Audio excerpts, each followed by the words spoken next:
Welcome back, everyone, to the Rogue Company Championship Series. It's still Championship Sunday. We are going to be finding a finalist, well, I guess another finalist here. Blackhand already waiting an opponent, and we have one more set. It's only elims from this point out, or if you want to look at it, I guess it's only winners from this point out moving forward. Either way, we've got a very, very big one. It's Gore, and it's GK over here. We've got Arial, Rise, and Right Turtle. Now, Right Turtle we just watched.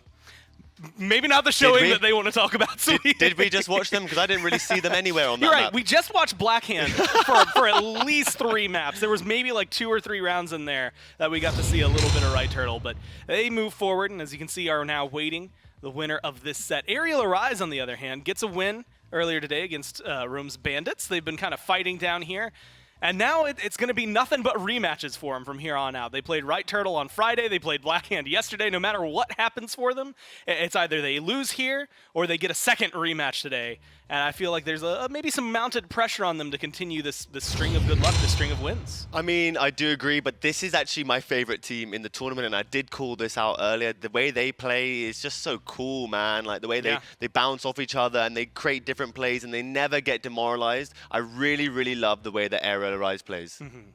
And not only that, but we've started to see more pop-offs, right? You go back to Friday, and there wasn't necessarily anything crazy standout. They played really well. They played as a group, but it wasn't like, oh man, that's the guy who's doing all the work, or they were handing it back and forth. But then yesterday we started to see at least one player start to emerge, I think, a little more often. We started to see P-Story's name a lot more at the top of those leaderboards, and all of a sudden it got a lot easier for them. It felt like, you start getting those pop-off moments there, and then everybody rose up with him. I mean, I completely agree with you. And shout out to P-Story. He actually has gotten the most damage achieved by a single player in this tournament. So he currently holds the most damage, and that is 3,800. And that's a lot. Like, oh my goodness. To get that in a 3v3 format, you have to be doing literally everything and killing literally everybody. So really, really standout play from him. And also, let's shout out Nash as well. As soon as he stepped onto the glimpse, it was just so scary. He is one of the best flankers in the game. And what I love to see is that his teammates were saying,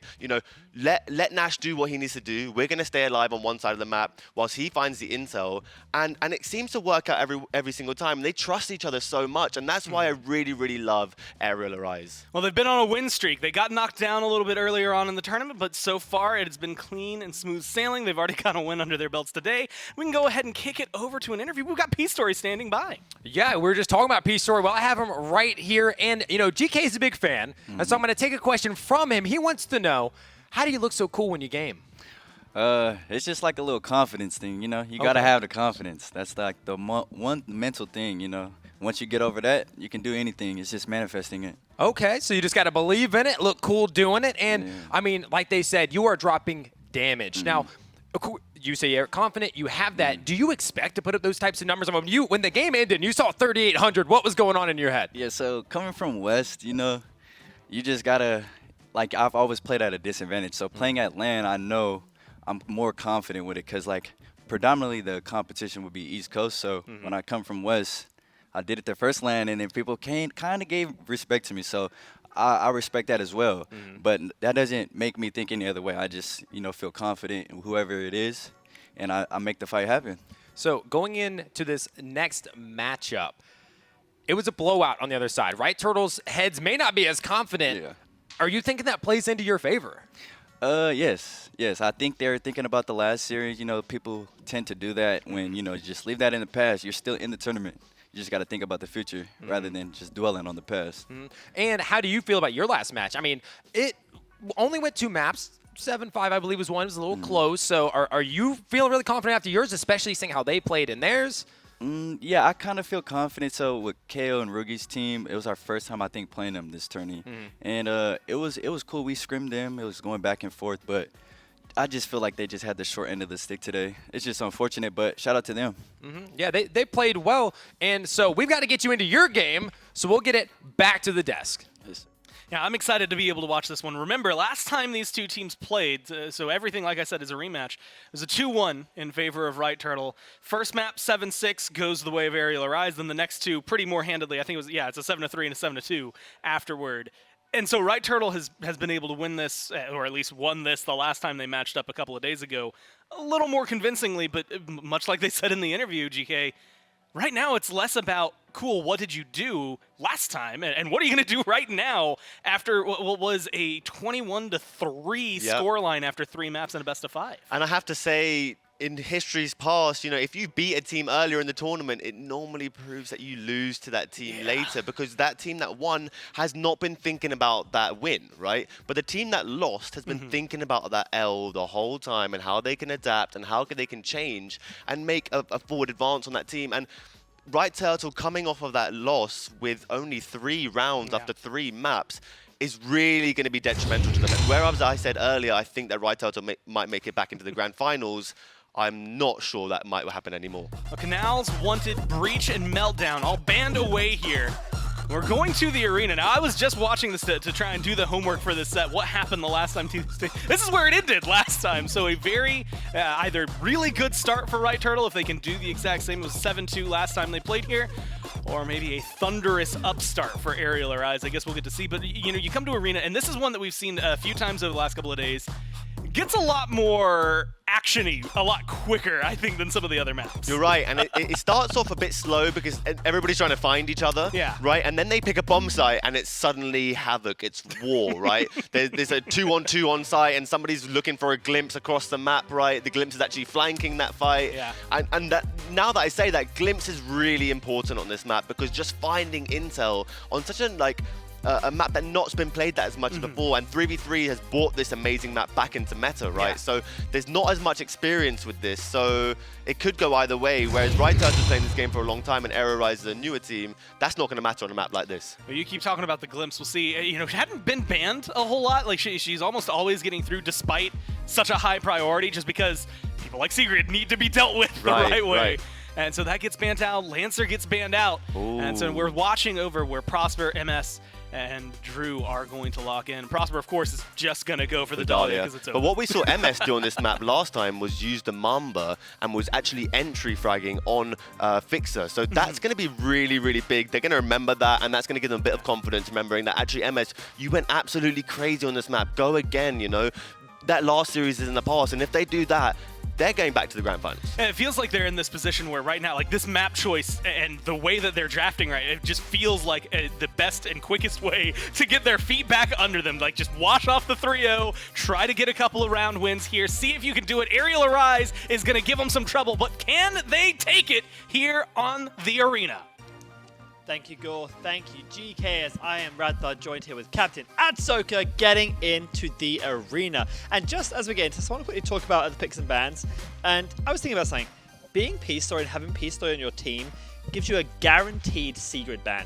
Every single time. The enemy team have to ban Sigrid against you, and that opens up a lot of the map. And I just think about that. I like that a lot. For him as a player, that must be a pretty good confidence boost. The other ban we saw there, obviously, being very impactful as well. And we're going to get in Dahlia, Chark, Glimpse versus Dahlia, Chark, Fixer. Two very different rogues there. The tide's being turned between the Glimpse and the Fixer.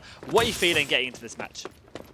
Well, here we go as we get match number 1 well and underway. And like I said, I do like this Fixer pick coming out from MS. Like they said on the desk, they were able to pop off earlier on with that same pick on the same map. So I'm going to be expecting to see a lot from them, but already we can see the positions being taken by Joker and the rest of Arial Arise. They get the first intel. They can see Prosper there. Will they get the drop? They do, and they will get the first elimination, and Joker will pop their ult, so they will manage to survive as the Fixer ult comes in as well, and they will pick up the knock on Joker. Yeah, they just trying to survive there. It was a really nice little spot there from Joker. Nash coming in the back there, giving his teammates support on the flank. We see that glimpse flank happening a lot, and that'll be the cleanup there. Arial Rise taking round 1. Great spot. Joker sitting there in the corner, waiting for them to get close, waiting to fall into the trap. Prosper gets dropped early, is traded out there by the Fixer, but it isn't going to be enough. And, of course, we want to talk about the Fixer. We saw MS on this a couple times here on Arena with the Mamba. I'm expecting him to pick that up again because, you know, they just love it, don't they? They love putting this combo in together. But the Charks, I think, would be very impactful here in this game specifically. We've seen it a lot on Arena, and I just feel like the Charks spearhead, whether it be playing an aggressive retake or playing for the bomb site on the attack, is going to be one of the biggest benefits. And as you mentioned there, Joker using his ult to stay alive, the ultimate usage on Chark, I think today in this match specifically is going to be something to watch out for a lot. Yeah, and now that we get ready to head into match number 2, we are seeing some things look pretty familiar. Once again, Joker there in waiting, hiding, trying to get the drop on an unsuspecting player, and they will get it yet again. The positioning coming from Arial Arise continuously is paying off, as again Joker will finally get knocked, but it doesn't matter because coming in the cleanup is Nash. And as you can see, there's the pop-off yet again, and that's why Joker has no voice today, because of that. Yeah, you had his little croak there as he stood up and said, let's go. His voice is lost after all the shouting yesterday. But look, again, he's sitting in that sort of position to get them out of guard. He sat behind the bar that time, sat behind the box the round before, and he's getting these initial picks, and somebody's falling every single time. Right Turtle, 2 rounds down after a very, very heavy loss we saw previously against Backhand. You've got to be thinking, if you're them, we have to keep our mental together. We have to stay mentally strong getting into this so that we can get back and have a chance there. But it's going to be hard, especially with the first 2 rounds of this arena game being knocked so heavily. As you know, we got to see what they can pull out. Yeah, right now it seems like Right Turtle is in a little bit of quicksand. They make one mistake, and then they make another, and then they make another. And that's starting to carry on into this match here as well. They're not starting off strong. They are looking at a 2-0 deficit against Arial Arise, and Arial Arise is just looking like they are in peak form here as they are going to take things slow. MS already getting into some trouble over there at the gift shop, and Nash will come through to get the knock on to MS.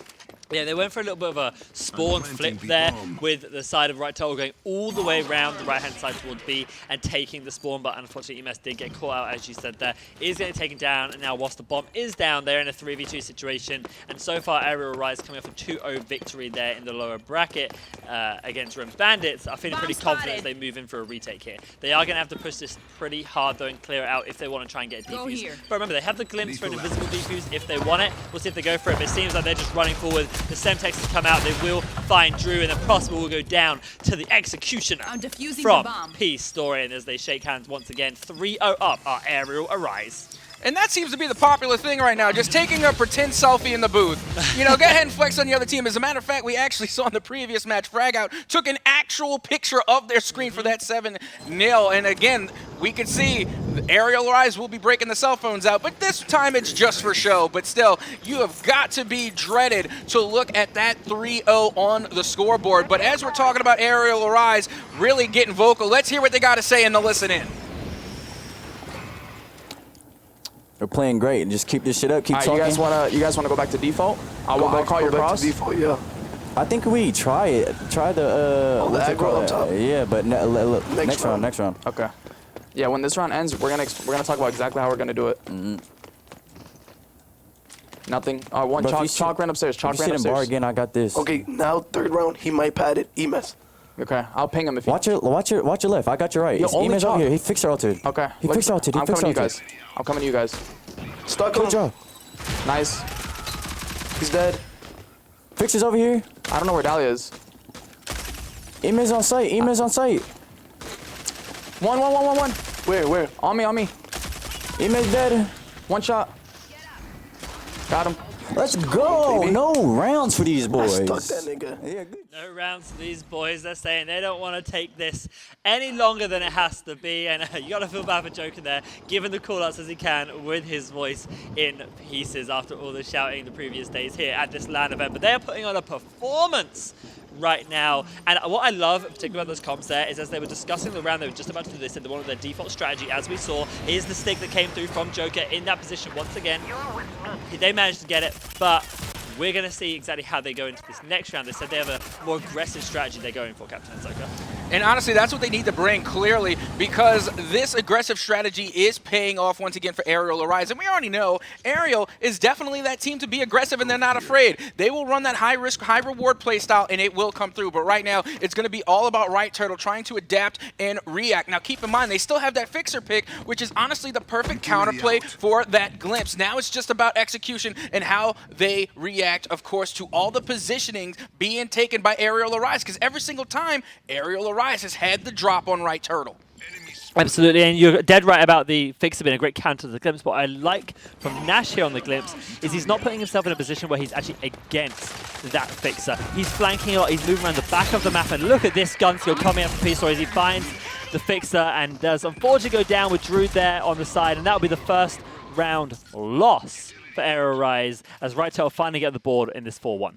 And honestly, that was great. They needed that win, and they did it in a very spectacular fashion. Of course, we saw the initial gun game coming from MS with that Fixer being able to land down shots on the chalk, and then they just pulled the good old-fashioned bait and switch, because then we saw the double commit really go for MS. They both committed trying to take out that one player, and then they got flanked and they got punished from the other two players, Prosper Logic and Drew, who came around from the sides and really dealt that flank damage to secure that win. So that's what they really need to do. They need to watch for the moves that are being made by Arial and then react to their positions in order to punish every time. Which is, obviously, it makes a lot of sense what's going on right here, but it's actually kind of strange to see from a defensive side. You know, obviously we have RightTail here on the attack. They're meant to be the ones making the play, but you're right. It seems like they're going to have to be playing more reactive into what Arial is doing, because Arial want to be aggressive. They want to make plays, and we saw them go for their aggressive strategy there. It didn't work out that time, but they're now playing them at more default. And as MS moves in here, seeing through the smoke with the Mamba, he's missing the shots we don't normally see him miss. Can he get these picks in time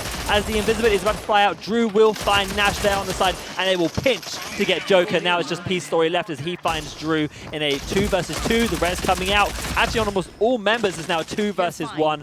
Revive coming out. And once again, back into a 3v2. This is going chaos. The revives from P-Story are going insane, and all 3 members of Arial have managed to stay up. He has now gone down, so the revives will hopefully stop. And the 2v2 comes in, 2v1, and it will just about be RightTail squeaking out there. That was insane from P-Story. So hard to keep up with as he got like 3 or 4 revives in just that one round. That was incredible. And it's absolutely insane because we talk about P-Story being the player that lays down all the damage, but they're giving all the support as well, being able to get those revives and constantly putting their team back into the fight. But I got to say, that was a huge win for RightTurtle, because going into the half at a 5-1 might have been a little bit too detrimental, whereas going into the half with a 4-2, that's a little bit better to look at on the scoreboard. Definitely. 4-2s is something that is definitely recoverable. We know these 5-1s are very hard to come back for. We don't see them very often. But a 4-2, definitely, you know, that's like an even half. It's not quite the 3-3. You kind of expect it. Yeah, you kind of expect a 4-2, especially on maps where one team tends to do better on one side. For example, defense on here. Personally, on Arena, I don't think that it's very one-sided. If I had to think about it, I would put it with the defense just because of the positions they can take in a 3v3 situation. But we'll see if that can flip there with the RightTail and get some more rounds on 4-2. Definitely, you know, you're not too disappointed going into the second half with this. As we look at the rogue picks, the Ronin coming out for Drew this time. We know that's what he defaults to when he needs a comfort pick. When he's not feeling his best, not feeling like he's really doing as much work on the rogues like he was on Shark there. He defaults to the Ronin. I like that. I feel like he performs better, performs more consistently on this during these types of games. MS once again on the Fixer. He's putting some good work in with that Mamba. We know he can do a lot of things. He was getting so hyped in the previous days while using this rogue on this map. We'll see if he can continue to bring that pressure here in this game as they try and salvage these remaining rounds, tie it up, and then take the lead. Don't get me wrong, you know, you're right. It's important to feel comfortable. So the pick coming out with the Ronin, definitely understandable. But at the same time, you know, I'm questioning the tactics behind it, because the Dahlia link is now being used on the Ronin, which would make sense if there was more recon and more intel characters on the other side, because as we all know, Ronin's a passive that they can't get detected by intel. So that would make sense, but there's no intel on the other side, so it kind of seems like a wasted link. Yeah, and we know these comp teams don't tend to really worry too much about the glimpse for like intel. I'm air quoting there with the pings. It is useful when you're, you know, scanning out sides of the map, but it really isn't something that's worth an entire Ronin link. I think, again, this is just a comfort pick, and sometimes you have to weigh up strategy versus comfort. I think this time they did just opt for the comfort there. As you just see, the ping coming out, that will almost actually hurt, because then they know where MS is, and they know they want to be focusing MS. As now the map is split quite a little bit here, but is a trade 1-for-1 there. Drew taking down Joker P-Story taking down MS, and we'll see if the revive can come out. Joker does get up now, and we'll see if they can get EMS up as well. Good trade there. Joe going back down, hadn't fully regened his health. Nash able to find Drew, though, to trade that out, and now we're in a 2v1 situation. 2v2, the res did finally come off there. Prosper picking up EMS, and we'll see if they can stick Joker here. They shouldn't have too much trouble unless they get pushed right now. It's all down to Nash to stay alive while this revive comes up. He manages it, and we're now in a 3v2 with only 10 seconds left on the clock. They got to go get this plant down. I don't think Right Turtle are in a position to stop this plant coming down, but they need to go move for a pretty effective retake in this 3v2 situation. I'm sorry, Red. That literally was at the last millisecond they got that plant off. Yes.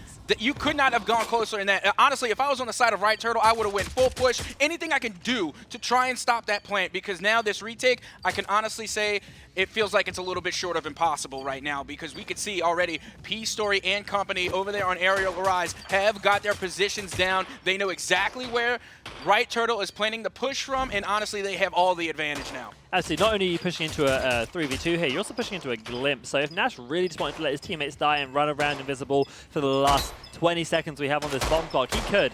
But looks like they're just holding ground. Looks like this is, again, as you said, really hard breach they're trying to get in here. Prosper has moved to position, but the ult coming in from Joker with that recharge has come in. There'll be P-Story helping him pick up Prosper, and it's down to EMS as he moves away, trying to save some economy, and we move 5-2 in this first round of the half. Arial Rise up. And again, that's what we're talking about with that Dahlia Chalk Link meta. We saw it used to perfection just now. And we were even talking about it before we started, you know, with the Dahlia Ronin link really being a little bit questionable, where on the other side, of course, you have the Dahlia Chalk. And again, how many times did Chalk get knocked and got brought right back into the fight, only to have their ult still on standby and then used it at the very end? So again, the meta holds true. Absolutely, absolutely. It was a very good, patient round, I'll say, coming from Arial Rise. Getting their revives where it mattered, getting the picks where it mattered to keep Right Turtle down at the bottom of that staircase. And when you're at the bottom of that staircase, as we saw that pinch position, it's very, very hard. Potentially, if EMS hadn't got knocked in a very good shot by P-Story, by the way, as he jumped over, maybe a flank could have come through, but it seems like Prosper will be getting the first pick this time on to P-Story, traded out on the other side of the map with Nash finding Drew slacking over there, and now it is a 2 versus 2. 4 kills have come out, and Link is available for Prosper and EMS though, so they have that advantage going into this.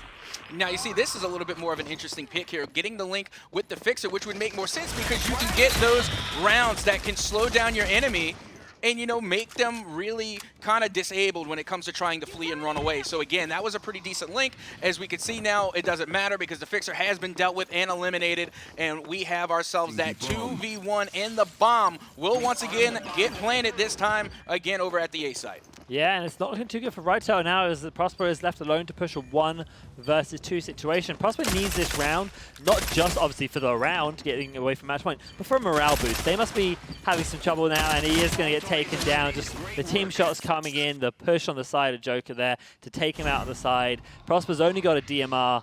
There's not a lot he's going to be able to do. So that was a good round by Arial Rise again. They seem just to be in very much control here. It seems like Right Turtle are the ones on the best foot here as they move through.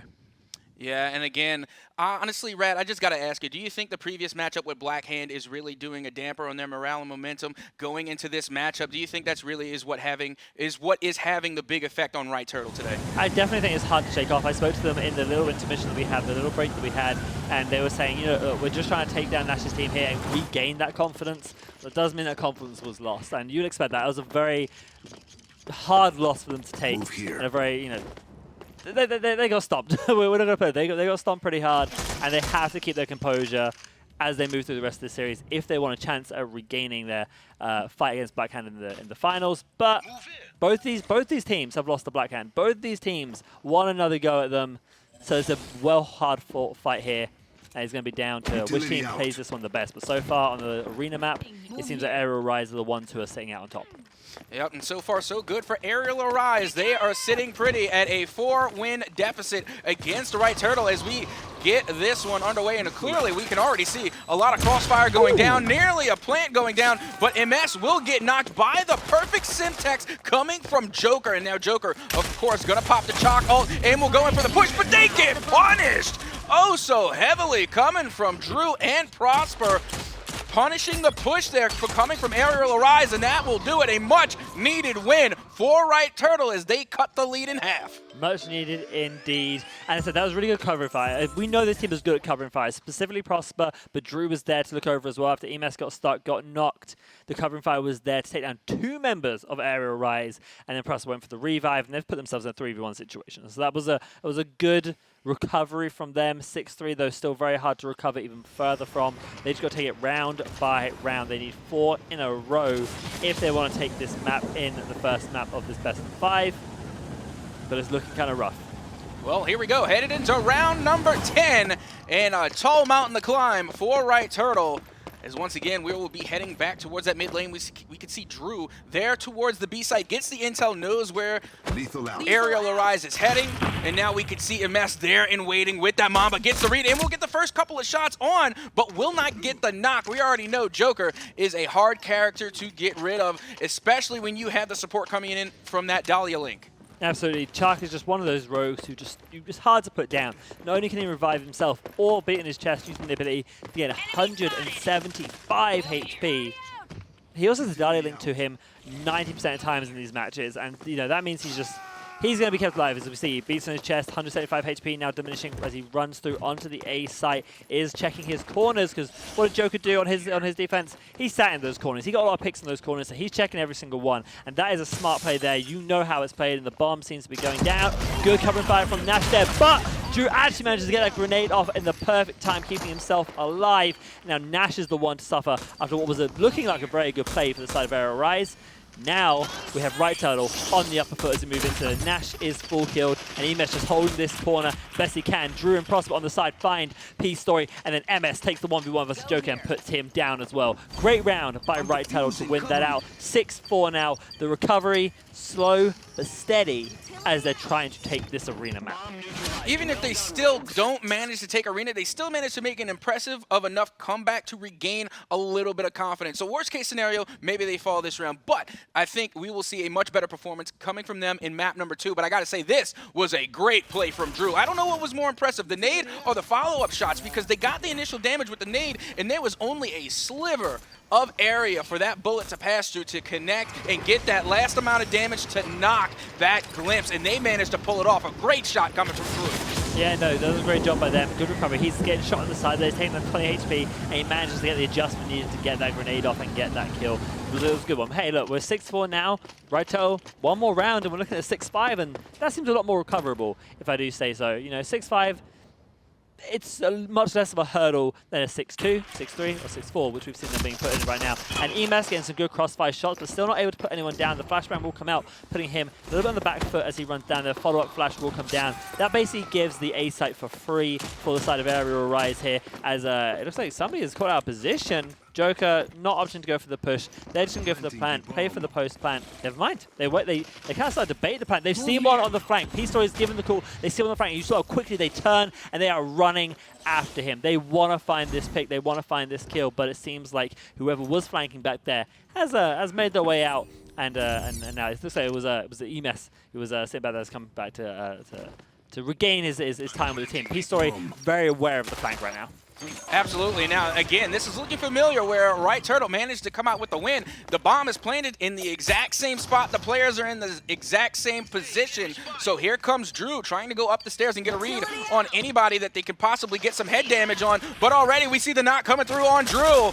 And again, Nash will now knock MS as well. And this is a 3v1. Only one player will remain, and that will do it. Arial Arise will take map number 1.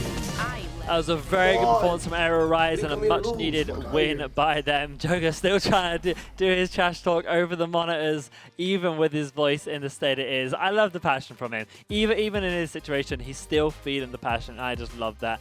Right Turtle, though, we see them. They look a little bit defeated. After coming from a very hard loss in the winner's bracket against Black Hand, they've now lost this map. I think they got enough rounds, as you said, to maybe have a little bit more confidence going into this. But they do need to regain composure. I would say that Arial Rise are a favorite there of that map on Arena, but still, that's another loss to take for Right Turtle. They need to keep their composure if they want a shot at the remaining maps of this best of 5. Well, like we said, you know, it is in fact a best of 5. Still plenty of rounds left to go. Still plenty of maps to play. And we already know that Right Turtle is better on some maps than others. So maybe Arena just wasn't their map. But the more important thing is they did manage to get in more damage, more knocks, and more limbs. So that's going to boost their confidence a little bit. Maybe they can shake off that loss that they suffered at Black Hand and really start to make a comeback as we continue on in this series. Yeah, I mean, they took four rounds there, which is more than they got in the entirety of the best of 5 against Black Hand. So a little bit of a boost, a little bit, you know, just getting their hands warmed up again, feeling a bit more situated on these maps, in these situations. And I think they feel like this matchup against Nash is a little bit better for them. And as we can move into some replays right now, we'll see some of the good picks coming out from Joker. His positioning on his defensive side was so good to get a lot of these picks. And we saw how well they played as a team, just picking up these kills, making sure the full kills came out a lot.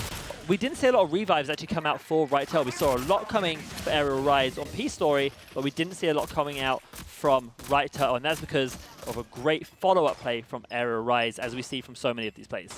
Yeah, absolutely. And then, of course, Joker being the spearhead for their team. You can constantly see all these replays. Almost all of them are Joker popping off, getting that chalk ult at the right place at the right time. And I got to say, their comms, absolutely phenomenal. When we had that listen in, we could still hear Joker communicating, barely, because their voice is a little hoarse. But I got to say, if they can constantly talk it up like that, by the end of this tournament, by the end of this LAN, their voice will be completely gone.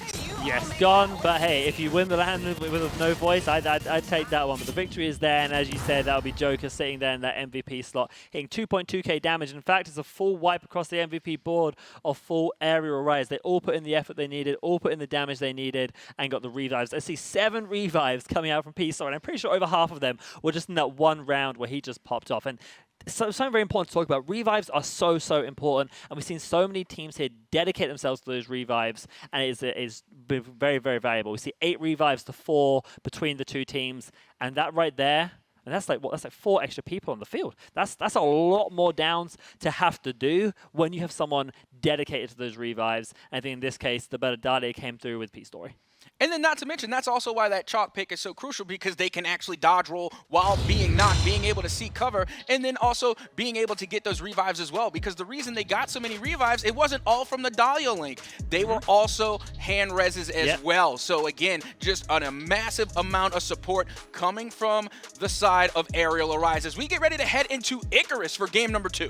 Now, Icarus, obviously we saw this matchup there with Black Hand versus Right Turtle. Didn't go very well in the favor of Right Turtle. So hopefully they've played this map. They've made some adjustments. They thought about what went wrong and how they're going to change their strategy going into Arial Rise here. But Icarus, a map that I feel like if MS and Drew can, go into their role as these top fraggers, as these good util users, big aggressive players, the SMGs, I feel like they'll have a good time on Icarus. But they have to keep their composure. That's going to be the biggest thing. And this map, we speak about it a lot here, best of 5s, map 2 can be the biggest and most important one, because it really sets the stage of how the rest of your game is going to go.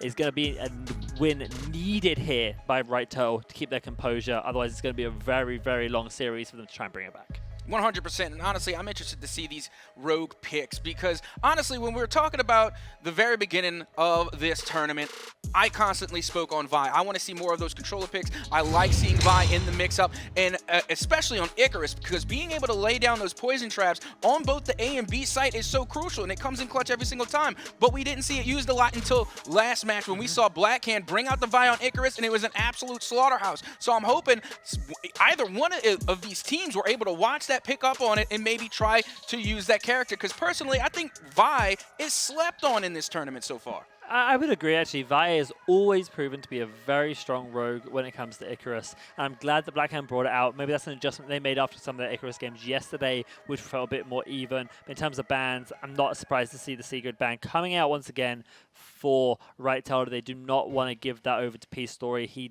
dominates on that character, and that is why you will not see him play it for the rest of this tournament, if you want my prediction.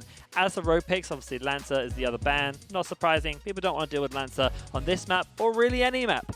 But rogue picks coming out. We have Prosper, surprisingly, on the Dahlia, and then Drew picking up the Ronin again, his comfort pick. And also a very good pick up here on the defensive side of Icarus. Throws that knife down on the B side, doesn't allow them through. We saw how effective that was yesterday and how well it was used. And eMess opting for the Scorch doesn't really surprise him there. On the other side of the board with Arial with Nash on the Dahlia, he likes to use his DMRs, and when you have a close range map like this, it makes sense to put him on the Dahlia to use a DMR so that you can have your other characters like Joker and P-Story on those SMGs, and we'll see that in the form of Glimpse and Ronin. Honestly, I'm interested to see that P-Story on the Ronin pick, because we already know P-Story is going to frag out every single time, but the Ronin pick I'm kind of interested in, because when we see P-Story frag out, it's usually not with the Ronin, so it's going to be an interesting pick, especially here on Icarus. Like you said, on the defensive, I can understand, because you have that Ronin knife, you can place it down, you can stop the push, but on offense, it seems like they're just going to try and go straight hard aggression and try and bulldoze their way through. Yeah, absolutely. Ronin offers a lot of good kit, pretty much for attack or defense on any map. She's very versatile. In my opinion, the jack of all trades, most versatile rogue in the game, and she can be, throw these knives aggressively, defensively. And we saw this happen yesterday. We saw it happen again here today. As Drew going down instead of Gronky was where it happened yesterday. As P-Story throws that knife, gets that kill on the rollout, and now they're going to accelerate into this. The revive has come out through the Dahlia. I think there's a trade. P-Story finding MS finding Joker, Drew now finding Nash, and it is not looking too good on the side of Arial as they are only one member left. But that member is P-Story, and that member we've seen can pop off where needed. He sticks his own revive, and now we're in a 3v2 situation as P-Story just trying to keep his life here and recover and decide how they're going to play this 3v2. Not to mention, they managed to knock that Dahlia out early, so there goes the Link advantage. Not going to be able to get a quick resin, whereas on the other side for Right Turtle, they still have all three players still up and standing, so they have the player advantage as well as that Link still in play, as we can see Joker getting ready to come in with the flank, but they will get knocked just as quickly. And now it is a 2v1 P-Story, the lone survivor, but keep in mind, if you're going to have one player left standing, you want it to be P-Story. Absolutely, and I really like that play from Joker. Obviously it didn't work out because who was looking over the team? Prosper, always looking over, always got their backs. But I like the way he moved up there. He moved very, very slowly. He pretty much made sure he wasn't going to get seen, and he was there to surprise the Scorch. Unfortunately, again, Prosper looking over. Now it's going to be down to P-Story to win this. Has a smoke grenade, not going to be that helpful, but his shots will as he finds Drew. Picked up by eMess now as the defuse will come up. The revive will come out from Prosper, and they are now looking to take the first round here on Icarus. And again, that was a big win. They needed it because this is the first time that we're seeing Right Turtle with a lead in quite some time, at least since yesterday, that they have been in the lead. So they have got to be feeling at least a little bit better as they start off strong here on Icarus. Yeah, round one pistol round definitely gives you some good momentum, and depending on the downs and economy of their opponents, they may have another advantage in terms of guns here. They'll be able to pick up their guns, be able to pick up their weapons, their SMGs, and obviously the Deadeye there for Prosper. He likes that gun, been using it the entire tournament series, expecting him to use it here again, and we'll see how many guns are really going to be picked up for the side of Arial. Nash got picked very early, most likely will not have his gun available. Yeah, well, here we go, headed into round number 2. Arial now down 1 here on Icarus, which is, again, a big turnaround from game number 1 as we see MS heading straight for the mid lane. And, of course, we see Prosper getting those shots in a little bit early, using that DMR to get the long range. And now Drew getting an elimination on P-Story, a huge elimination for Right Turtle, and they have the bomb smack dab in the mid lane. Drew finding another pick there with the grenade onto Joker. That's 2 members he's taking down. That's actually all 3 members he would take out as he cleans up Nash there on the side. Drew Whitlock putting in the ace against Arial. Very solid performance. This is kind of what we need to see from this team. We need to see MS and Drew go into their roles as these fraggers. Prosper always got his job. He knows what he's going to do. He knows he can clutch up where he needs to, but he's not his main job. He's there to guide this team to do what they need to do. It is down to Drew and eMess to push forward on these kills, and Drew definitely stepped up that round as round 2 will go to Right Turtle on the back of the ace from Drew.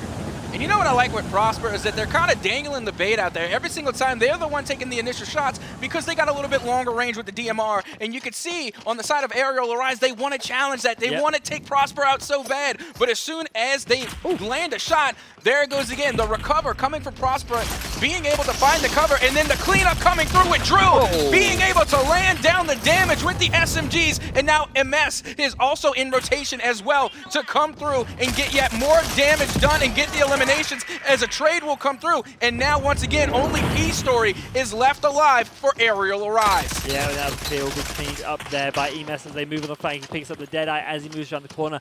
Now it's a 2v1 here in favor of Right Turtle. I really like Drew's positioning. He's pushing so far up and putting himself in aggressive positions. 89 damage coming out from P-Story onto EMS, but EMS will survive. And with the bounce back, he will keep longer. 4 HP on the poor P-Story, and he will fall 0-3 now in favor of Right Turtle. The fist bombs come out. You see their morale is already climbing back up. And again, I just loved it. Right when I was talking about it, that bait and switch came through for Prosper. Once again, they're channeling that long lane on the left side, being able to lay down those shots with the DMR, and then all the focus of Arial Arise is on Prosper. Since they're narrowing down their vision, that tunnel vision on Prosper, you see MS and Drew coming from the sides and start to deal massive amount of damage with those SMGs. So I highly doubt that Arial Arise will fall for it again. But if they do, it's only going to be punished. Well, we're going to go to listen in now with the side of Right Turtle. They smoke something. They're shooting, but I don't know. They're shooting, but I don't know who's shooting. Die, Dahlia. Running middle.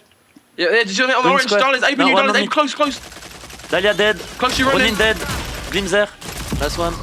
She's one. I have life ups, I'm resing. Go stack, don't stack. Nice. For sure, man. That was a really, really good recovery, really good comms coming in there. It was a very hectic round, and we don't get to see a lot of that. We get to see a lot of slow, strategic rounds come out from these listens, but that was a very hectic round, and you saw how quickly the comms came down. They explained who was where, how much health they had, and that's the kind of thing that goes in. And one thing I want to point out was Prosper, their IGL, have said, do not stack. I'm going for the revive, do not stack. And the moment he felt that threat was there, because they were all on top of each other, he came off of the revive and he came for the team shots. He moved back. He didn't just stay on it because he thought he could get it. He made sure to play the smarter play, even if that wasn't necessarily going for the revive, which was available to him. Now, you want to talk about smart plays. Remember, in the previous matchup, it was all aggression coming from Arial Arise, and Right Turtle did not react to it. Now, they are letting Arial Arise go for that big push, go for the big aggression, and then they are getting absolutely punished. So they have definitely turned things around and have adapted to the playstyle of Arial Arise coming from Arena now here on Icarus. And absolutely, it could have just been the case where Arena wasn't their map. They weren't feeling Arena, and they weren't, very strong on that map. But now they're moving for these super aggressive plays. These SMG playstyles are coming in clutch here. Zemus finds a kill. It is, unfortunately, Drew has been taken out already by P-Story. That full kill did come out, but now it's 3 versus 2. Prosper and Demas going to try and stick together to try and play this and try and get a pick here on the cross. Will they get it? They will find Nash. Can they get the full kill in time? He's low, but will they get it? We'll see. The revive needs to come out for the side of Arial Arise if they want to keep this advantage, but EMS will take down P-Story. The revive has come out with that lifeline link, and we'll see what they can do here as they're just getting pushed and killed. The peek shots, as you keep mentioning, come through, and Joker's like, I'm not moving around this box, I'm not peeking around this corner, I'm going to jump straight over it as Arial Arise take their first round here on Icarus. Now, I got to say, that Dahlia link came in insanely clutch for Arial Arise, not just because they got the quick revive off the link, but they got the quick revive off the Hi-Rez as well, and all they had to do was sit behind the boxes in the middle of the map, and then eventually they were able to use that to get the numbers advantage to take out Right Turtle. But with that being said, got to give kudos to Prosper. They were playing peekaboo with Prosper time and time again, and Prosper was nailing those shots, but they just couldn't get around that box. Absolutely. And actually, I think the MVP of that round specifically was actually Joker. Because Nash went down on the Dahlia, he was very low. He almost got thirsted, but it meant that Joker had to be in position to get that res and get it very, very quickly. Upon doing that, obviously Nash got back up, and he was able to revive P-Story, who went down, who was trying to hold them off there. So all of those reses actually stemmed from Joker getting the first manual res off onto Nash, and that is the hero play that I think won them that round. But yeah, 4-1 here in favor of Right Turtle as they moved over to the A side of the map. Now we're in a more methodical stalemate. Grenade comes in, going to put Prosper pretty low. The tenacity will keep him alive. Pre-shots coming in for Nash, and the fire will keep him down, but it will be P-Story and Joker who will take down MS there on the side. Now, you see, and we already talked about it, I'm not the biggest fan of the A-site plant just because there's so much potential for you to just get absolutely murdered by the util. And, of course, we could see them not moving. They're not going to waver, and that's something we expect from Arial Arise. Once they have their sight set on what they want to do, they do not back off. And again, that bomb has just been planted. So now it's all coming down to the retake as we can see the exchange coming through. And there you have it. It will be Arial Arise once again going into that 4-2 at the half. And actually, although Prosper did lose that 1v1 there, you have to acknowledge how much work he really did. That's a tough fight to work. Glimpse was there on that box. He's an SMG, and Prosper swung that corner not knowing if he was there with a DMR and took down Joker to literally 1 HP. That's pretty impressive regardless, but they will lose the round now. It's 4-2, as you said, in favor of Right Turtle. Now they're the ones who are up on the half. Can they keep the momentum and take the rest of this map and just regain that control that they need? And honestly, they should be able to do it, but it's interesting. I'm seeing a hover around that Saint pick. Ooh. That's going to be rather interesting. And again, we talked about it. I'm kind of more leaning towards that Dahlia link, but if they do bring out the Saint, that would be interesting. Now we see them hovering over the Scorch. So again, these picks are going to be crucial going into the second half because Right Turtle really need to solidify their victory. Keep in mind from the previous matchup on Arena, they went into 4-2 on the lower half of that scoreboard. So now that they're going up into the second half on the higher side of the scoreboard, they might be able to solidify their victory, much like Arial Arise did to them in the previous matchup. Well, we have 2 little switches up here in terms of team comps. Joker has picked up the Scorch. That's not what I'm talking about. It's actually the talent for Nash. He decided to opt for that and give Peace Story the Dahlia. Nash, known as a talent player, very good talent, great with the dart and specifically great with the Deadeye, which he uses so often. But Drew has decided to pick up the Fixer. Now that gives the side of Right Turtle a Fixer advantage going into this matchup, which on a map as small as Icarus, that smoke covers a lot more area and is going to be very effective as he looks to it. He just needs to play a very good game here, and I think a lot of this round is going to come to him, but a lot of the defense came down to him and his amazing plays as well. So Drew might be in a position now where he's feeling more comfortable coming off the Ronin onto one of these picks where he has more carry potential that we'd like to see from him. Yeah, and again, I think Nash is going to come in clutch, like you said, with that talent, just because they have that extra source of intel and now already laying damage. Nash coming in with the first knock of the round and now throwing out that util, getting the flash in the prospect right there in the process. And now following up, the Scorch will go down as well. And Mass getting knocked by Peace Story. And we can see the chase will go on as Nash once again will get the knock on Drew. And now only Prosper remains on the side of Right Turtle. Yeah, and that was a really good EMP actually coming out from Joker there, and that stopped the entire play Drew was trying to go for. Prosper actually did some amazing shots here as he almost finds 2. Gets them both really low, but they juggled that peak really well, got enough damage off, and got the kills. But yeah, I want to say, Joker got a really good EMP off when Drew moved through his smoke, popped his ability, and that stopped any play Drew was trying to make. He was then left stuck between the 2 teams. He has no advantage. He can't see through his smoke, and he does get killed there off on the side. So great use of utility, great adaptation. Doesn't go for the incendiary grenade, which we would expect from somebody. Uses the EMP to counter the Fixer and remove that advantage that Drew thinks he has in that situation. Well, here we go. We're headed into round number 8. Right Turtle barely hanging on to that 1-point advantage over Arial Arise. But as we can see, Nash really, again, stepping up with that talent, and they should have a little bit more extra econ to work with, as well as some better weaponry as well. Absolutely. Nash really going to put himself in position to get that kill off initially on to Scorch. As she went for the bomb plant, that is a strategy we see a lot. They don't want to really give away that plant because although it is a utility dump map, you don't have a lot of that utility available in the early game, especially when he opted for a flash instead of a C4.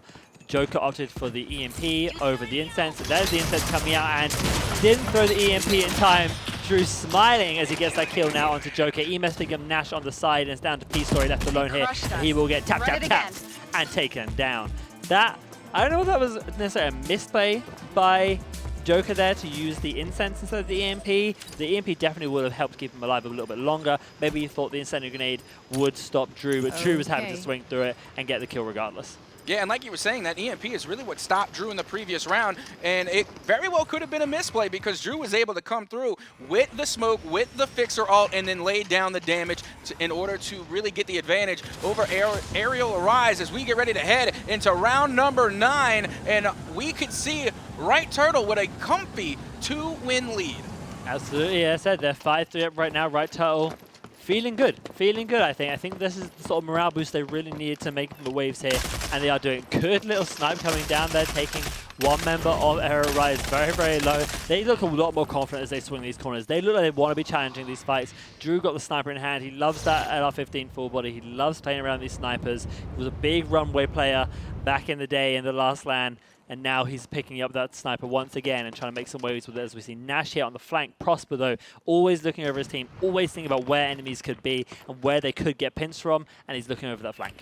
Well, here we go. Once again, we're seeing Drew, like you said, with that sniper rifle, trying to get even a sliver of a piece of someone's head to knock it clean off their shoulders, as now EMS is going to be getting a lot of damage done, not being able to get the knocks, as we can see the mollies beginning to fly, and now the C4 coming out from Nash, not going to be able to connect, as now Joker going to be laying down a whole lot of fire, and again, dealing that damage on MS. Ooh. But here comes the melee, the haymaker coming from Drew to completely knock Joker out, and some body shots on top of a pop-off. And he peeks up over the monitor, raises his eyebrows like, yeah, I did that. I got the sniper shot, and I whacked you down there as you push through. That was actually really well played by Drew to stay in that position. Even those teams seemed like they were rotating, moving more towards the mid, he stayed there and baited one of their opponents there in to get that kill. Very, very well played by Drew. You see the smile on his face, and this again is the confidence they need. On 6-3, we saw this on Arena. Unfortunately, it was the reverse. And now Right Turtle seems to be having the advantage here on Icarus, as the games look like they're going to tie up 1-1. But remember, it's not over yet. There could be a nice sweep reverse come in from Arial Rise, but we'll see exactly how the rest of this match turns out, as the aggressive side here from Right Turtle do push once again towards this B site. And here we go. We can see Drew trying to get that headshot, barely missed, and that could have been devastating for Arial Arise, as now we see MS over there towards the well in the mid lane, and Drew also going to be laying down some sights here, making sure that no one can escape. They might have someone stuck there for Arial Arise. Joker once again in that same spot as before. We already know we got Prosper watching over Drew in that alleyway. The C4 comes out, will connect, but not do enough damage to get the knock on Joker. No, and they're, again, going for a stay play. They're taking these wide peaks. They know they have rounds up. They know that they can try and take these shots and maybe some riskier plays, and they have the weapons to do it. They have the DMR there on Prosper. They have the sniper there on Drew. They can take big damage shots there with these precision weapons, but maybe they'll opt for a rotate. They've hovered around this mid before. We have EMS there with the bomb doing it. Smoke comes down. Not going to pop the goggles through there on Fixer. And they're trying to play for this person sitting here on the site if they are there and maybe make something work. Actually, nope. They're turning back around. They're going towards B, and now they're moving. They're accelerating onto the B site. They've heard the rotates. They've baited them onto that. And Drew gets the body shot snipe there onto P. Sorry, with the team shots from the rest of his team. Takes down the trophy as well, so utility can be thrown. And now they're looking to accelerate onto this and try and find more of that great pick from Drew. Nash finds EMS with the C4. It will get revived. Prosper will cover his teammates, but the downs are coming through. It is down left to Nash to try something. He tries a revive, but he's in a 1v3 situation. It's not looking good for Nash, as he's doing good damage. He actually finds one. Can they get bomb down time? Can he run away for 3 seconds and stay alive? If Nash can run away and stay alive and they don't get the bomb down, the bomb is being planted. Time hit 0, but the bomb was in process. He thought it. He made, I think, the right play in the situation, but now he will get gunned down. The map will go to Right Turtle. Oh, Drew! Yeah, sit down, as they do not want to get knocked out of this tournament at this stage. They are 1-1 now in map count. Right Turtle have their confidence back, and they are looking to take the rest of this series with the back of that confidence. And I'm not going to lie, we talked earlier about Drew. We said that they had to show up in a major way, and now they have. And especially yesterday with our interview with Drew, we mentioned the sniper rifles. We know Drew is talented with the sniper rifles, with that fixer pick, and they have shown why here today on Icarus. They were able to land several headshots, really getting a heavy punish on the side of Arial Arise. And now Arial Arise, they know that Right Turtle is not going to go down easy. No, and that's what I love. I think that Right Turtle really needed this map, really needed this confidence boost to move through the rest of this series the way we know them. And you know what really solidifies that for me was the first half. Drew played the Ronin, his comfort pick, his, I don't know how well I'm playing right now. I don't know if I can carry the way I usually do. He pops off and Ronin puts themselves in really good positions to get a lot of downs, and then he switches to the Fixer for the second half. He switches to the Sniper, and now Drew is in his element. We heard him there at the end. He's feeling it, and I think their confidence, as I said, is coming back for Right Turtle. We are 1-1 in map count right now, as we're soon to be moving to a game 3. We're going to look at some of these replays and see exactly what it was that made Right Turtle stand out ahead here. Now, you can already take a look here again, just all that SMG damage coming from both sides, really, but we got to give kudos, of course, to MS as well for their heavy play with that Scorch. And again, we saw the bait and switch come out, of course, using that Dahlia on Prosper, really being able to get those long-range shots, leaving the opportunity for both Drew and, of course, for MS to come in and lay down that damage. But I got to give kudos to Nash. Nash, again, using that talent, being able to do the highest amount of damage in the lobby again, just being that heavy fragger for Arial Arise. Yeah, and I said, even in these like small contested matches, everyone is putting down good damage, and that's what you expect from two teams at this stage of the tournament. They are both putting down the damage, both putting in really good efforts. Even if the rounds don't seem to be as close, there is good damage coming out regardless. As that MVP is going to be P Story for this match with a 2.6 damage. P Story always putting down good damage, always there towards the top of the leaderboard in terms of that damage stat, because he just puts himself in positions to get that kind of influence. But we'll see Prosper and Emus there up on that MVP board, putting in good effort. Prosper always just a stable member of the team. But hey, can't forget Drew with the 2.1k. He definitely popped off for that game. He definitely was a big reason why they felt so comfortable going into that. Yeah, they did a fantastic job going into that one, but also you got to look at the revive count. You got 10 revives on the side of Prosper. We talked about the quick res and the Dahlia link just really coming through, and again, a lot of hand reses. A lot of hand reses behind cover, using that quick revive to get their teammates back into the fight. And I gotta say, even though they weren't at the top of the scoreboard, they still did their role, and they did it perfectly. Well, we'll be going to map 3 very shortly here. We're 1-1, which puts us back at even standings as we move into map 3 shortly after this break. And we are back soon to be getting to map number 3 of this very, very important and contested match of Right Turtle versus Arial Arise. I think we've finally seen Right Turtle regain their composure after their heavy loss against Black Hand, and they have the passion ready to move into this map number 3. Now, going into this one, we thought it was a little bit one-sided. Arial Arise coming in and popping off on the arena, but then we start to see some momentum shift in the favor of Right Turtle as they are able to step things up on Icarus. But now, Rad, we are heading into the Factory. Factory is a map I don't think we've seen very much of yet here in this LAN event. I'm excited to see how these two teams play. Factory, one of the OG original maps in Rogue Company, and one that these teams will be very well versed on.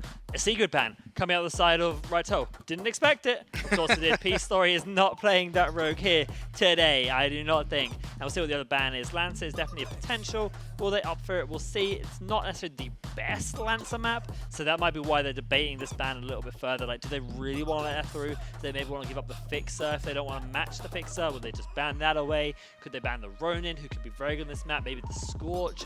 We'll see exactly what the preference of bans here coming out for Arial Arise will be. As I'm not surprised there by the secret ban. It actually will be the Lancer in the end. You know what's something funny that we talked about yesterday? You know, we talked about how Prosper just pops off with Dahlia. What is the mindset of maybe possibly banning the Dahlia just to put a kind of a damper on Prosper? But at the same time, it is a double-edged sword, because then you ban the use of the Dahlia link on your side as well. I just think it's an interesting concept that we talked about yesterday. Yeah, I think a few teams have kind of considered this, but we know the Prosper, when it has been banned against him that one time, just went onto the Talon and had a very similar impact. Sure, he can't get the revives off the way he will, but he's still got the Deadeye, and now you just give him intel. So, unless you're willing to ban the Dahlia and pick up a Ronin, that's an option. But then you're still running the risk of two of your teammates being very available to intel. And on a map like Factory, you do not want to deal with a Talon, because he has so much viability, so much area control here on this map. So whilst I think a Dahlia ban could be an idea, especially in the future, like you said, it's a double-edged sword. You don't really want to give up your own Dahlia, especially when you have players like Nash and Peace Story who can jump on that very, very well. Not to mention, you mentioned the Talon. That was honestly a rogue I was expecting them to pick here on Factory, because they are so good on this map. But as we head into round number 1, we can see, again, the Dahlia links coming through on Scorch, and the real big difference is the Chalk and the Fixer for both of these squads. And honestly, normally I would question the Fixer pick, but not when it's on Drew. We've already seen Drew pop off with the Fixer, and they could very well do it again here on Factory. Yeah, I think instead he's in his comfort zone again. He's feeding the Fixer. He'll move through. He'll use that sniper. He'll use that Deadeye, whatever he has to use to try and get some momentum. But the smoke just offers so much map control, which I think will be very beneficial here. They're going for a very quick plan here. Will they get swung on? They won't get swung on. Obviously, you can't throw an incendiary grenade at a Scorch. He's not going to get off it unless you have a Semtex to push on that.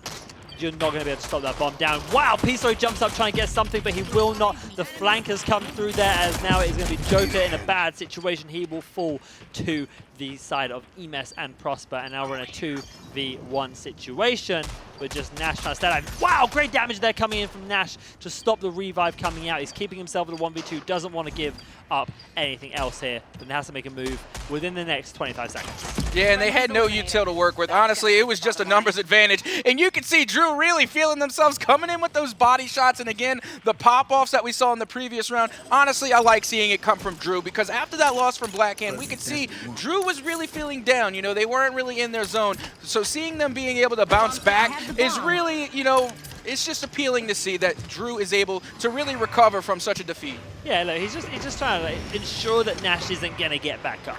You know, there's a lot of revives going out in this game. They're just making sure, stay down, please. Listen. The round's over. I don't want to deal with this anymore.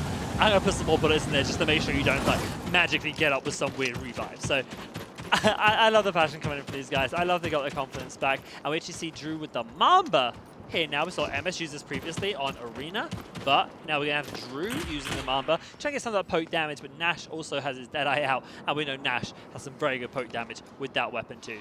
Joker not playing as aggressively this time. P-Story also not going to play as aggressively this time. As he has popped his chest, he's actually going to move right there through, and there's no cover because he flashes back behind him. That is a double pick up. Drew will pick up Joker. Actually, Drew's in a really good position here. He has his ultimate available. He's going to try to pick up Nash. Doesn't quite get it. The EMP will come out. Can he get his kill in time? He cannot. That was almost a very, very good play by Drew. He almost got it. If he could have taken out Nash, I think that win could have been available. Absolutely. That was insanely clutch. But honestly, what more clutch was the EMP nade that really canceled that out. That's what saved the day. Absolutely, yes. Those EMPs, when you have a Scorch into a Fixer, is very, very impactful. I mean, you can't say anything else. It just has so much weight. You completely cancel what that Rogue wants to do. And whilst Drew was able to get a couple shots off, he wasn't able to kill with Nash in time. This is the play, obviously, from the side of P-Story, gets the initial kill there, and that's when they transition to getting that team kill off and finally taking Drew down. But Drew did good just to stay alive and do as much damage as he did in that situation. 1-1 now on the map. It's even up. Everyone has guns. Everyone has equal momentum here, and we'll see which side is going to pull ahead as we move into round 3.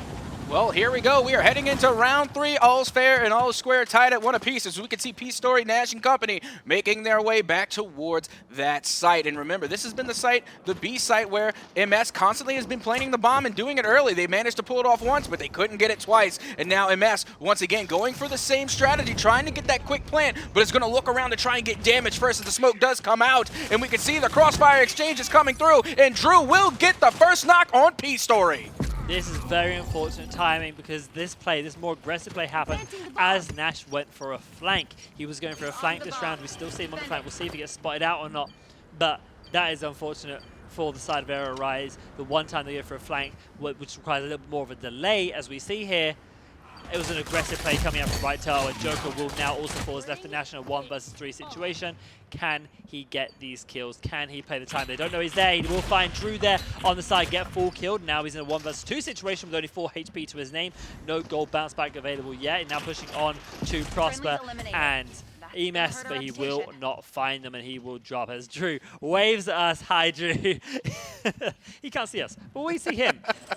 Now, you see, again, that's just a really heavy punish coming out from Right Turtle. We talked about it. Arial Arise is just an aggressive team, sometimes too aggressive for their own good, and especially when they're on the defensive side, where you kind of want to be a little bit more reactive than proactive, but they got caught in the flank. Would have been a great idea if only Drew wasn't there and waiting for that to happen. Honestly, they just called Arial Arise's hand, and then they played it perfectly. Exactly, and I like the switch that they did there. They went aggressive this time. They tried to plant the bomb down, as you said, 2 times in a row. Got it the first time, didn't get it the second time, third time. They're switching up completely. They're not going to try and do the same strategy. They're not going to try and be predictable. They're going to try and make movements here. This possibly gives them good upper cover. That gives them a good angle onto who moves potentially into a high-risk position. And we see a much more defensive play here on the side of Arial Rise. As they're sitting much further back, probably going to allow them to get the bomb plant off. And Nash, once again, going for the flank. They didn't work out last time, but he's going to try it again and see if they get something with the slower play having come out.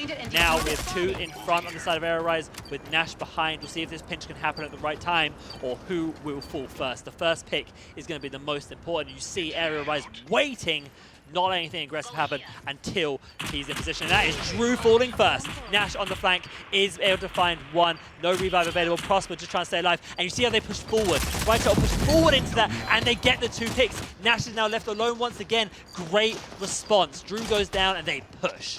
That was absolutely insane because I got to say, that was an excellent flank coming from Nash, being able to get that initial knock on Drew and then with the follow-up damage. But unfortunate for Nash, their team just could not pick up the 2v2. And again, we will see Right Turtle coming in with a clutch dub. That was a perfect execution. That is what an experienced player like Prosper can do, especially when he has like Emes there in that situation, who they played together so much before, they know each other and they trust each other's calls. Prosper's able to take that call, see great PK from Nash, and look how quickly it happens. They immediately, Emes is running around that corner and playing for Joker and Peace Story here, and we saw Prosper do the same. He jumps up over the box and plays these kills with Emes. They take that 2v2 and they win it convincingly, leaving Nash in a very poor position, despite having the initial first pick. Yeah, well, now we're getting ready to head into round number 5. As we could see, once again, Right Turtle has a 2-win lead on the scoreboard over Arial Arise, and they're not going to give up on B. They're heading right on back. Absolutely, yeah. Right back to this map side of the map. This is, for a team like this, with this sort of comp, this is definitely the preferred side of the map. They can make things happen, but not so much over on A, and they're having good success here. Why wouldn't they? They get the bomb down instantly. Will Nash go for a flank again? I'm going to say not this time, but hey, I may get surprised. As you know, we see it on the minimap there. All members of Ari-Rise are here, ready for a retake together. Now, I do think that smoke might have came out a little bit early, but Drew handling it pretty well, being able to seek some cover behind the boxes. We see MF getting ready to get flanked here, but they managed to recover. And of course, the knocks coming through. We now see ourselves in that 1v1, Dahlia versus Dahlia, trying to get the rest through the link, but it will be Nash to come in clutch and land those shots on MS, on Drew, and on Prosper. That is an ace. You see Joker standing out doing the choke slam that we saw coming out from Valor's GG yesterday on Saturna. Nash played that perfectly. Nash is known for his single shot weapons. He's known for his dead. He's known for his execution. He's known for doing great plays with precision weapons. And we saw how much, even with the execution there in a 1v1, he just took him apart. Bam, bam, bam, bam. 4 shots hit. 4 shots is all it took. And that will be Nash clutching up that round there for him and his team.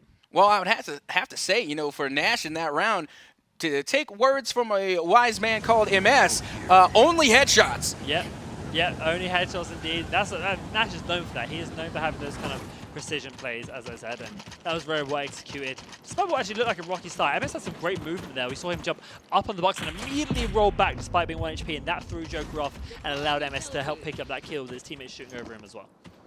Well, here we go, heading towards that B side again. We can see MS once again trying to get that quick plant as the ult will come out from the Fixer already. It may be too little too soon, actually, as we can see the full-on push coming from Right Turtle as the bomb will, in fact, get planted here again as they look to try and find success. Over on the B site, we see the flank coming in from Arial Arise, but it is Right Turtle being able to get out of dodge.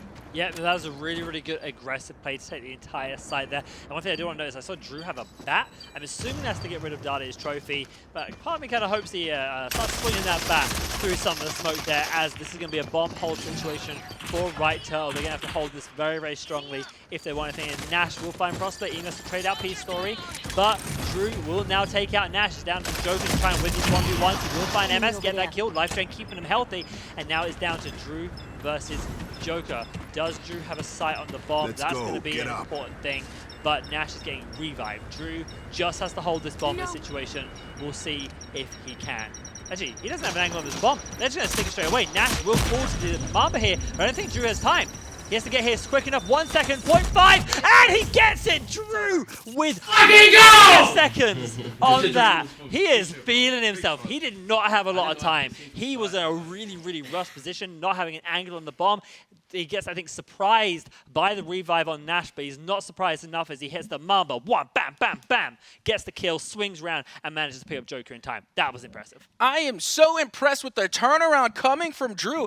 going from the match against Blackhand, not really popping off in a major way, and now just going on an absolute spree here, getting these eliminations, getting these shots, using the Mamba so well, getting those upper body headshots, being able to take the win there, especially with literally maybe a quarter of a second left on that defuse, being able to come in clutch and again get a great win for the side of Right Turtle. Honestly, that was very, very impressive. That was really, really well played. And we see every time Drew locks in Fixer, because he feels confident in how he's playing, and he should feel confident in how he's playing. He is, I'm going to say, carrying.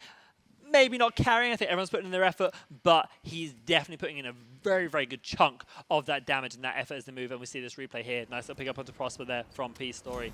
That kind of started the momentum there, but it's Drew here at the end of the pick onto Nash and the swing around on the side. This is it from his perspective. Bam, bam, bam. And it's actually because of the plant position that he was able to get that. It was on such a wide angle, and if he was playing any other position, he would have had to swing that millisecond too long, and it wouldn't have got it. So really well played, really great timing on Drew. 4-2 going to the half. Right Turtle defeating themselves. Their confidence is back, and they are looking to make it to the finals to take Blackhand back on once again. And what's really funny is that normally, you know, throughout the RCCS, we haven't seen Turtle really stand up and pop off, but today they're getting up on their feet. They're really feeling themselves. Like you said, they're getting back in the right mindset, and they have the momentum to back them up as once again they are at 4-2 at the half, and now it is Arial Arise's turn to try and attack. Absolutely, but I feel like Right Turtle just haven't been challenged this much until today, and that's why we haven't seen them necessarily pop off, because they've just been playing their game and been doing it really well, and it's felt really fluid. Now we've seen them hit some adversity, and they are stepping up where it matters right here as they move into Arial Rise and the way they're playing today. But the bomb has gone down for the side of Arial Rise, and now it's going to be about playing this retake. They have the fix up, but the EMP did come out, which means he will not be able to use that ability anymore. We do have a Vi, we should talk about that after this round, but we'll see how the rest of this round plays out now as the post-plant positions. Joker in maybe a rough position. If they know he's there, he will get taken out there by EMS on the crossfire. Drew now pushing up with the help of Prosper to clean that up. It is going to be down to Peace Story to win this fight, but Drew will have it as he switches between the pistols, and he will find those kills. Nice 5-2. Good retake, Drew clapping, not I don't think at himself, but at the enemies for choking that, and he waves to us once again as he's feeling confident moving into these games. Yeah, now we can see Drew is all smiles, and for good reason. Now, they're not carrying the team, but they're definitely the MVP. That's respectful enough to say, as once again, they come in with a fantastic round, and what a great read. But I do have to say, on the side of Arial Arise, I do kind of like that Vi pick, but let's see how the adjustments are being made on the side of Right Turtle as we go for a listen in. What's up? I just said moved. I got it though, Drew moved.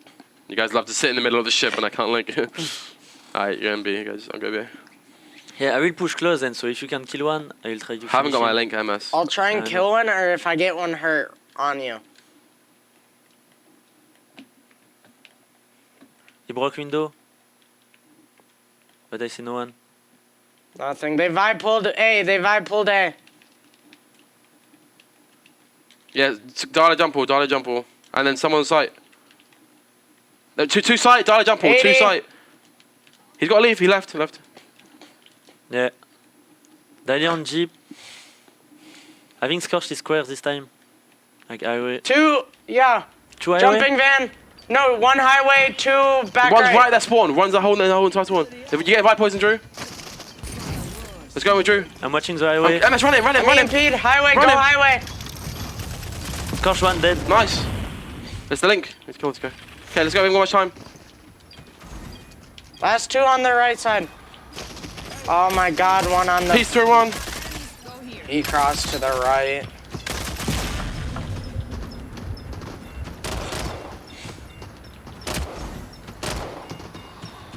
Oh my god. You have time.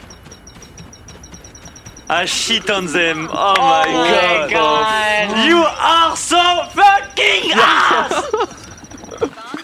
Enos there No with the way you big win that. clutch Who was up last where alive? it counts. That was an impressive round. Great shot calls coming out from all 3 of them, as we saw from that listening. And Emes just stayed composed at the end there. He had to get the kills, gets good damage on one, then the other pushes one, gets the kill, and he plays a little bit of a ring around the rosy with Nash there, but is able with his salvo to get the kill where it counts, run back to the bomb, and prove that he deserves to be in this spot as they move up with a very big advantage, 6-2 in Right Turtle's favor. Map point right now for Right Turtle. That was just absolutely insane. Like, literally, at the last split second, again, Right Turtle manages to actually come out with the dub. As we get ready to head into round number 9, Right Turtle are looking very much in the favor to take it all against Arial Arise, but still plenty of Rogue Company left to play. Absolutely, absolutely. This is only map 3 of our best of 5, so we have at least one more map to play after this, depending on who wins, and we'll see how the attack goes here. Great pick up. MS is feeding himself. The way he's playing aggressive right now is he finds one, finds second. He's now Scorch versus Scorch. The Scorch is low. He's going to push this. This might be the end of Arial Rise, and it will be the end of Arial Rise as Right Turtle solidify their confidence. They in their gunplay. Easy, they say at the end of this round, and they are now feeling it. That was, again, just an absolute blowout coming from the side of Right Turtle. They definitely have stepped their game up in a major way. You can already see the dramatic change just in facial appearances. Now we're seeing some more smiles on the desk. And on the other side, Arial Arise is getting a little quiet.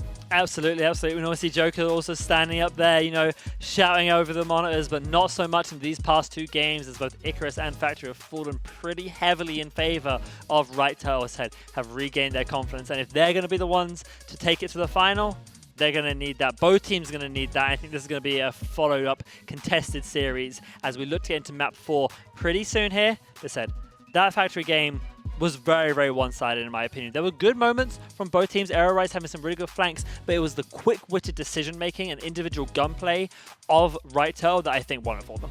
Not to mention their communication. Their communication was very much on point. We can hear the comms when we went to the listen-in. Oh, you know, they're going for the Vi trap on A. They're going highway. Make sure you land your shots, etc., etc. And then, you know, being able to rotate successfully. Notice they didn't go for any full rotations, but they managed to rotate with each other. So that way, when one dropped to low HP, they would swap out, and then they would be able to deal the damage. But as we can see from these replays, that's one of the shots I was talking about coming from MS, being able to line up those sub shots perfectly to get some eliminations. And again, MS coming in absolutely clutch here, playing that ring around the Rosie, taking out the sidearm to get the finishing drop and literally making it with no time to spare to get that defuse. That was so impressive. And here's again, it's basically the MS show of these replays as he gets one, he moves around, throws the fire to keep him at bay, gets Nash down there with the kill, and it's just left in a nice 1v1. They clean that up, and of course, MS is our MVP of this match. Drew also up there because he did a really great effort as well, hitting to over 2k damage himself. Nash put in some good work himself, got some really good flanks off, got some really good picks, but it just wasn't enough, as I feel like EMS and Drew on their respective halves put in some fantastic effort. They were able to take Right Turtle for the win here in this Factory game. Yeah, and we still got some more Rogue Company to play here, though. The series is not over yet. Although Right Turtle does go up in the series scoreline 2-1. If they win one more time, they will be going on back to the Grand Finals to face Black Hand. Absolutely. I'm sure they want that rematch. I'm sure Arial Rise want their rematch against Black Hand. Both of those teams were knocked down into this bracket because of Black Hand. So the contention, the fight, the passion is definitely felt. But I'm glad that Right Turtle have recovered their confidence. And I think in this situation where it's 2-1 up to Right Turtle, is now on the flip of Arial Rise, who have to bring in their own confidence. They need to find their passion. As Drew's loving it today. Drew is smiling into the camera. He's waving. He's feeling it. He's just happy to be here and happy that he's putting on such a good performance here. And I mean, on the side of Arial Rise, what do you think it is? Who do you think is the star player that needs to step up in this next match and in the following map, if it gets to that point, to get them the win? Now, this is going to sound cheesy, and forgive me, but I think they all need to step up, honestly. Granted, Peace Story definitely the MVP for their side. They're laying down the damage. They're consistent. Even when they lose, we see Peace Story still delivering, still being consistent. Nash also stepping up in a major way, and then Joker was a little lackluster on Factory. I will say that. We did not see much of Joker in that Factory matchup, so I do believe they need to step up in the next match, but I think they all need to come together how they were on Arena. Every single player was clicking. No one person was really the shine-out player, but they all moved together perfectly as a team, kind of taking a page out of Black Hand's book, how they like to group up and they like to move quickly together. So I think if they can kind of get their head around that type of formation, really being able to stick together and again, get their calls a little bit better, they will see a much better turnaround in the next map as we get ready to go into the next game between Right Turtle and Arial Arise. Yeah, that map that we're going to see now is going to be Windward. So we've moved from the arena Icarus, and Factory, which are pretty isolated maps, which tend to be centered around one site. And now we move to Windward, which is a much bigger map. And what I will say is Arial Rise have had a very interesting strategy on this one, usually on the defensive side, to push through Market, through the church, and through the flanking position. And we will see if they continued that, because I thought that was a very good strategy that worked against some of the teams they've played this against. But Picks and Bans will come in now. We'll see exactly what they go for. Lancer being hovered, Lancer most likely being banned. They don't like to deal with the Lancer. Nash definitely finds this to be one of his kryptonite picks and doesn't want to allow EMS on that, because EMS is so good on this, even though we haven't seen him too much this tournament. And what we're going to see on the flip side, I imagine it's going to be a Sigrid being banned here. There she is. They're not letting it through. Peace, sorry. I bet he just wants to play. He wants to have one match on the LAN stage with her to prove what he can do, but instead he's going to be put onto the Dahlia most likely, which he's also had good performance on. Joker on the Chark, which we saw him perform very, very well on in Arena, so maybe he's trying to recreate some of that momentum. And Nash picking up the Glimpse, which he also had some pretty good performances on back on Arena and in previous moments of this LAN event. On the flip side, what do we have? Actually, I was about to say we have Drew on Fixer, but we don't. It's EMS on Fixer this time. Now, EMS is feeding his gun, so it feels like he wants to be put on that Mamba, on that Sniper, and have the options available to play around the smoke. And Drew is going to be put on the Ronin. Why do I think Drew's on the Ronin? I think he's more comfortable on that, but it's not necessarily because he's feeling unconfident. It's just because they really want the Ronin to avoid any reveals that may have come out from side of Arial Rise. So I don't think that's one of these sort of confidence knocks from Drew. I think this is just him saying, let's have you on that and me playing the Ronin, which I know I can play and we need on this map. Now, Red, before we get this started, are you ready to hear Captain's hot take of the day? Yes. I think, honestly, on the side of Arial Rise, they should have banned Fixer. This is a big map. Windward has those long lanes. We're going to see a lot of damage and a lot of util coming from MS. We already know MS can play Fixer. Even if MS wasn't on Fixer, you still had Drew to worry about. And with these long lanes, you know Prosper is also going to be playing the long game with the DMR, so you need to inhibit them as much as you can. You're afraid of the Lancer, yes, but you're still going to have the Glimpse option there. And, of course, you got Drew on Ronin. So I'm just saying that's my hot take. If Cap's capping, say Captain's capping. But I really think they should have banned Fixer here. I somewhat agree with you, but what I'm going to say is, not only say that they should have banned the Fixer, they should have matched the Fixer. Okay, I think that Nash I can agree. should have jumped on the Fixer himself to challenge it. And I mean, we haven't seen it, but the Lancer ban is for a reason. EMS on that, and maybe they'll switch it up. If EMS pops off on the Fixer right now, maybe they'll opt to ban it on map 3. I mean, well, if they get to a map 5. But yeah, EMS on Lancer is a bit of a terror, so I don't disagree necessarily with the Lancer ban, but I will say the match of the Fixer was probably a better idea here, as Nash, as I speak about it, does go down to the nade from Prosper. Joker will take out MS on the trade, but Prosper is right there to cover it. Joker now going down. Will they let the revive happen? No, they won't. And it is a 1v2 situation with poor P-Story left alone and fallen to the Spitfire from Drew.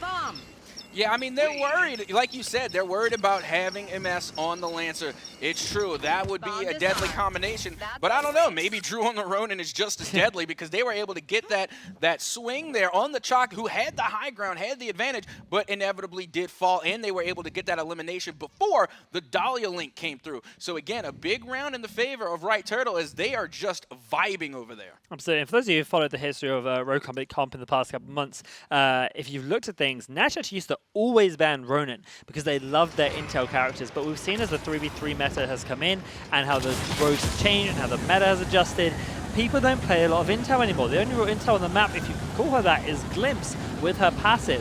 But that's not really worth the Ronin ban. That is why Ronin is being let through so many times now. And she's just such a versatile rogue, and we know that a lot of players in this tournament can perform on her very, very solid. We've seen it from Blackhand. We've seen it from Drew here on the side of Right Turtle. And they're putting in a good effort. But hey, round 1 in favor of Right Turtle, as it's going to be EMS moving through with the Mamba, throwing the smoke down. Now going to pop the Fixer goggles, avoids the flash, and he can do some really big things here if he gets the angles. They are staying down. They do not want to give him any advantage right here, but that has at least stalled time for the rest of his teammates to get in positions, and they're not going to let them have this A site. I'm not going to lie, whenever I see the Fixer really throw down that smoke, I kind of like to treat it like it's the Umbra Spider and just avoid it at all costs. As we can see, The crossfire coming through, and we have a trade onto the Dahlia and onto the Fixer. And Prosper now laying down some cover fire as well, getting the knock on the Chalk. And now only Nash remains with the bomb in sight, is able to pick it up, and we can hear the revive coming through. And it will be a fake. They go for the fake revive instead, and now have some opportunity here to get a finish. And maybe that Dahlia link will come through for a quick res as well. It will, and we see Drew back on their feet. Absolutely. That was a little bit overzealous after they got the pick there on to EMS. They got the pick and then they jumped over, but Prosper was right there. He found one, immediately found a second, and was able to revive his teammate where it counts. Nash now trying to play the long games with 20 seconds on the clock, trying to see if he can get a pick before he moves to the bomb plant, but I do not think Drew and Prosper will separate. But the pick is potentially coming out now. 10 seconds off the clock. He has to move. Drew doesn't know he's there, though. This will be, the unfortunate little bit of a choke there, I think, coming out. And Nash with the bomb is just going to try and do something in these last 3 seconds. But he will not find it. I don't think he expected Prosper to be right there as well. And he couldn't quite secure the kill onto Drew that he needed.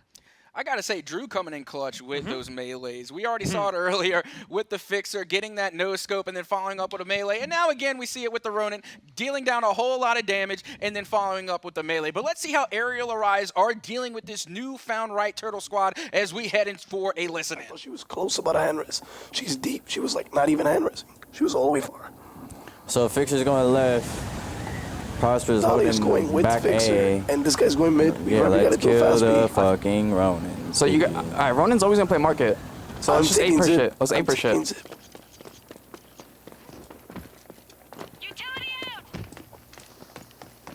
Yeah, he's in gold right now. Hit him 30. He's stuck in the corner in gold, bro. Okay. He's cooking a nade. No one middle.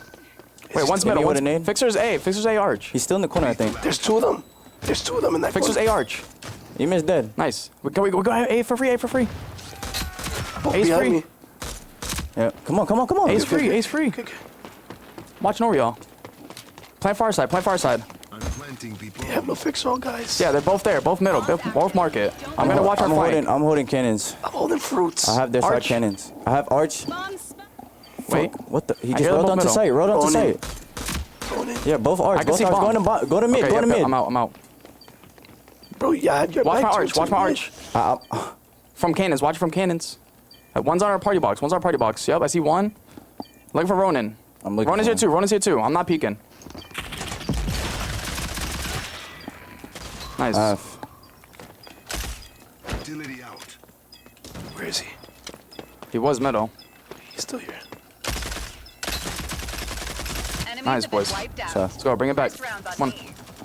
Very nice One by round there one, coming out boys. from Arial Rise. Captain Ahsoka, there's not many times I feel like I've lost my composure as a caster, but hearing poor Joker with his voice say, I'm holding fruits, really did hit me in my soul. That's what he said. They know the call out. Some of them sound a little bit weird, but they know the map. They had a great positioning, great call outs, great pick there to open up the A site. They rotated to the A site, found their positioning, and then sat back where they needed to and just played a very methodical game. That was very well executed by Arial Rise. And again, the communication was there. Whether you have a voice or not, you still got to communicate, even though Joker does sound like Grandpa at the farmer's market holding up those fruits. So again, it's just communication is so key here in Rogue Company. Whether you can talk or not, you still got to figure a way to try and communicate with your team. But we can already see Drew using the bush tactics here.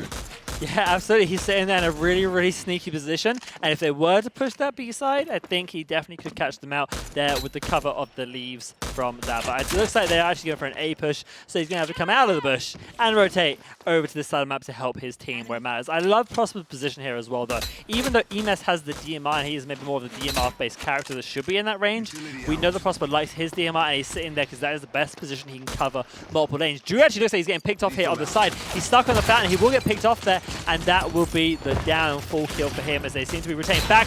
But there's EMS with the Fixer, finds one kill. The revive is coming out, but he will knock down Nash, and the full kill will come out. It's now 1v1 Prosper versus Nash.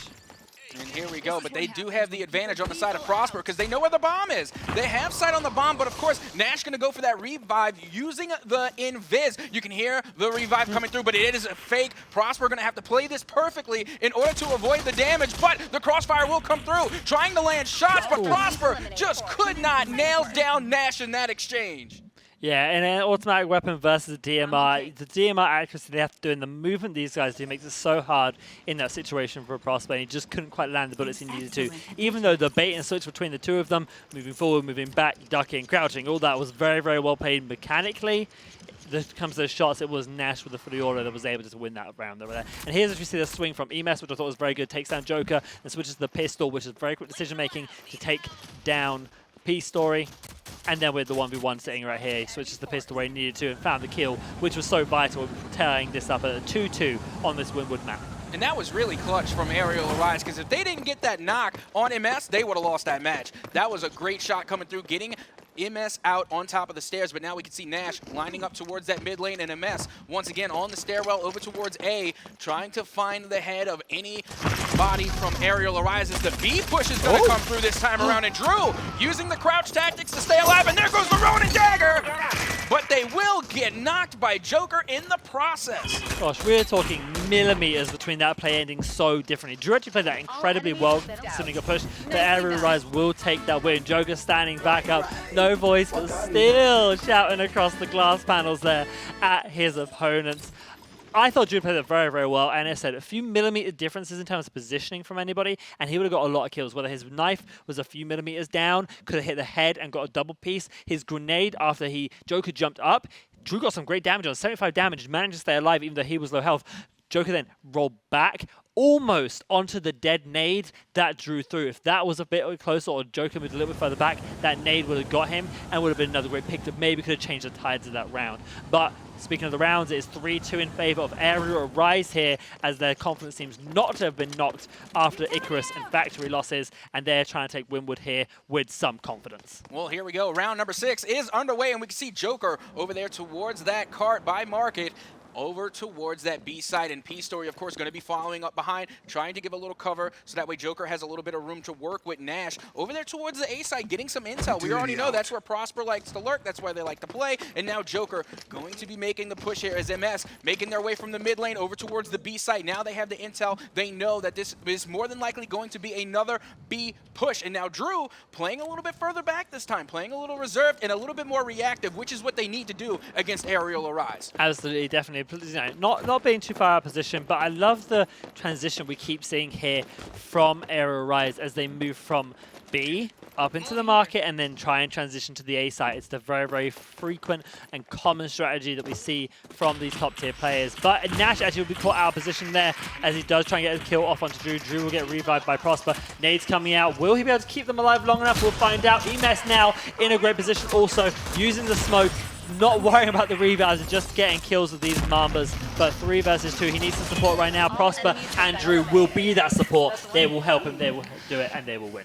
That was absolutely insanely clutch. We saw the knocks come through. We saw the revives come right on back. When you think a player is down and out, they get right back into the action. Again, the recovery coming from Right Turtle was nothing short of spectacular. And look where the fight went down. It went down to where Prosper is normally found, right there on that A side. So when we saw the rotation come through, I'm thinking, you know, maybe Joker's going to plan at A. No, they decided once again to get a little bit too aggressive, go for the full push on Prosper, which I don't necessarily blame them because you want to get Prosper out of the way. You want to get that elimination early, but Right Turtle recovered and they rotated so quickly, they just did not allow that to happen. No, absolutely not. And I really, really like the way they played around with that specifically. Prosper normally is in that position very, very commonly, but they moved past, and what I liked specifically about that play was Nash on the glimpse moved round to that A side of the map, but his teammates go to B and fake the push, and then moved round to the A side of the map to clear it out. They didn't see Prosper there, that's why they tried to take the back spawn to try and catch them coming out, but they weren't able to get the bomb plant down. Looking at these picks then, we have EMS on the glimpse. He's decided to give Fixer back over to Drew, and I think I agree with that. Whilst he did do good work, I do agree with that specific play. Dart is coming for both as we'd expect, glimpses for both, and we have Chark back on Shooter.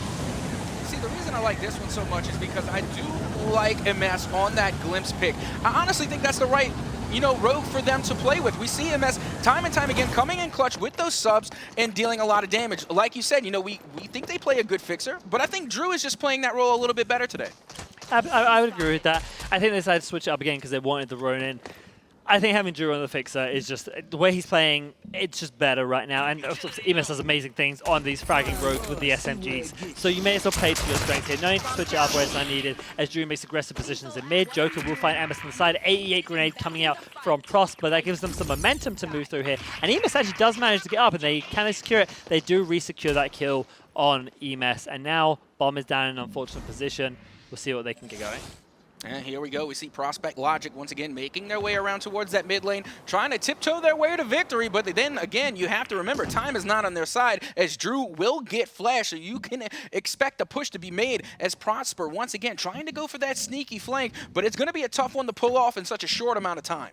Yeah, and so the flashbang came down. You would normally expect a push to come off of that flashbang, but when you've got Prosper looking over the teammates, I wouldn't push into it. I don't mind how much of an advantage I think I have. I'm not going to push when Prosper's looking over somebody. He's got those shots from Matters, and they're going to try it. They're trying to get some head peeks there on them right now. They need to secure this bomb, and it's going to be rough as they try to do. The pings from the link to the glimpse will show some of the positions, but getting this bomb in 15 seconds is going to be really, really tough, and getting out with your life, getting it down. It looks like the fight's going to have to come down. 3-3 on the scoreboard. It looks like 4-3 might come out to Arial, and as a haymaker play can be made in the next 6 seconds for RightTurtle.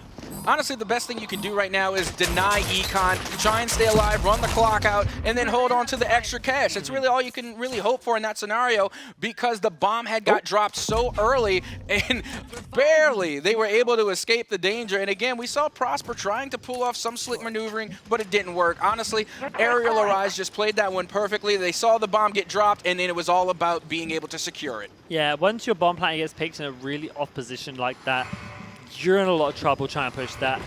They did get some economy at the end of that round. Actually, both darters did fall on both teams. So there's a little bit of economy coming out that might help with some of the weapon pickup here. And I think that's going to be needed, especially for RightTurtle. Getting Prosper on the DMR is going to be important, unless he opts for the fast revive. Depends how much economy he was actually able to secure.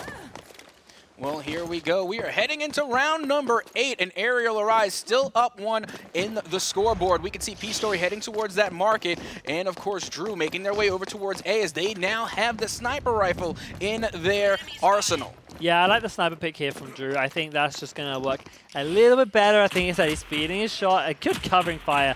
This is what we expect from this side. Prosper always looking over his teammates. As his teammates go for a play, as Emus has maybe caught a little bit out of position, Prosper's always looking over the pinpoint accuracy of his cyan-colored DMR reticle is on their opponents as he tries to cover his teammates. And now the push comes through from Arial. The stick comes in, only doing 72 damage through the extra health of Chark. Will not secure the kill, and it's down to the hold here as RightTurtle have the bomb down.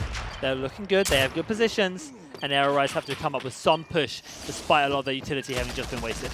Not to mention, we're talking about Drew with that sniper rifle. They still have their util to work with as well as their ult. So they got a little bit of advantage in their back pocket right now, as we can see Drew, once again, popping that fixer ult, being able to get the reads, and then making it count and making it hurt against Arial Arise, as we see Drew continuing to lay down the damage, but it will be a mess coming with the flank to get that final kill and get a win, equalizing the scoreline for RightTurtle. Absolutely, Drew doing great things there on the fix, so this is why you keep him on it when he's performing. Don't take him off it. He's using that warrant, he's using that sniper, he's using whatever he can to make big plays. And speaking of RightTurtle, we're going to go to a listen in now to see exactly what they're feeling as this game's tied up.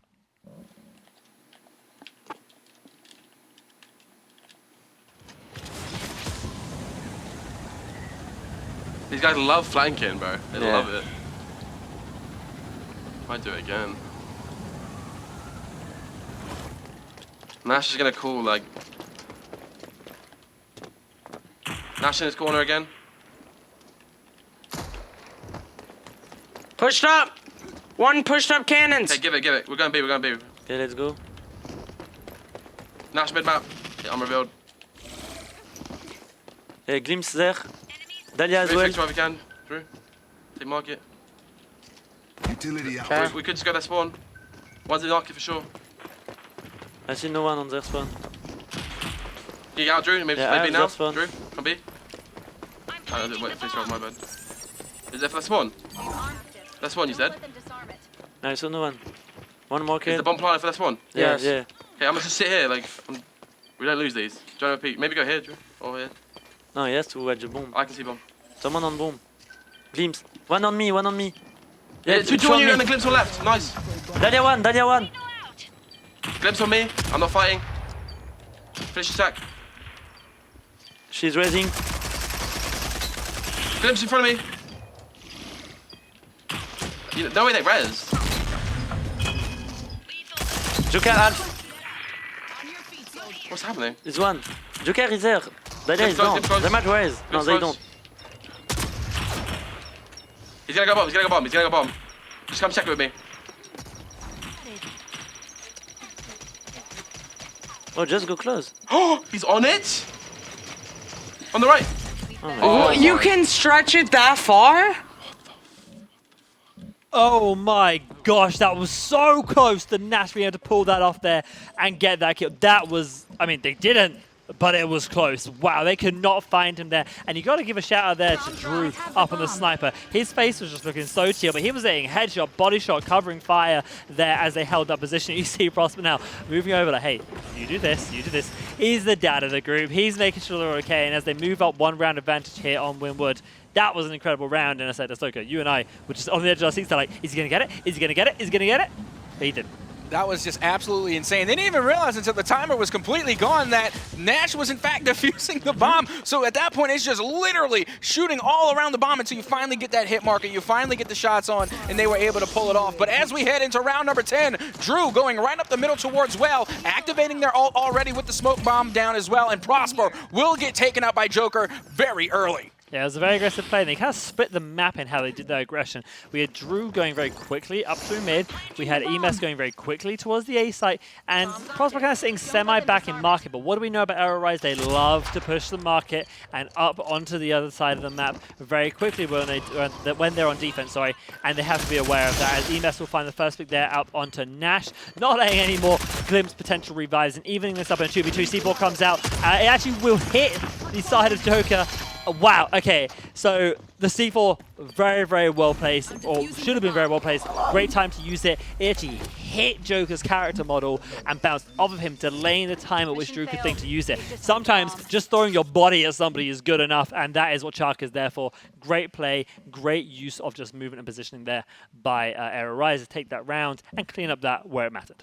I gotta say, I gotta give kudos to Joker's persistence, being able to continue to fight against Drew, even with the C4 coming out, taking that damage and literally just eating it, and continuing to push against all adversity to still get the elimination on Drew, and also their persistence in being able to pop off and just shout across the room while having no voice. Absolutely, I mean, that's persistence to the maximum. We are 5-5 now in Winwood. Remember, if Right Turtle take the next 2 rounds and win this, that will be them progressing forward towards the final.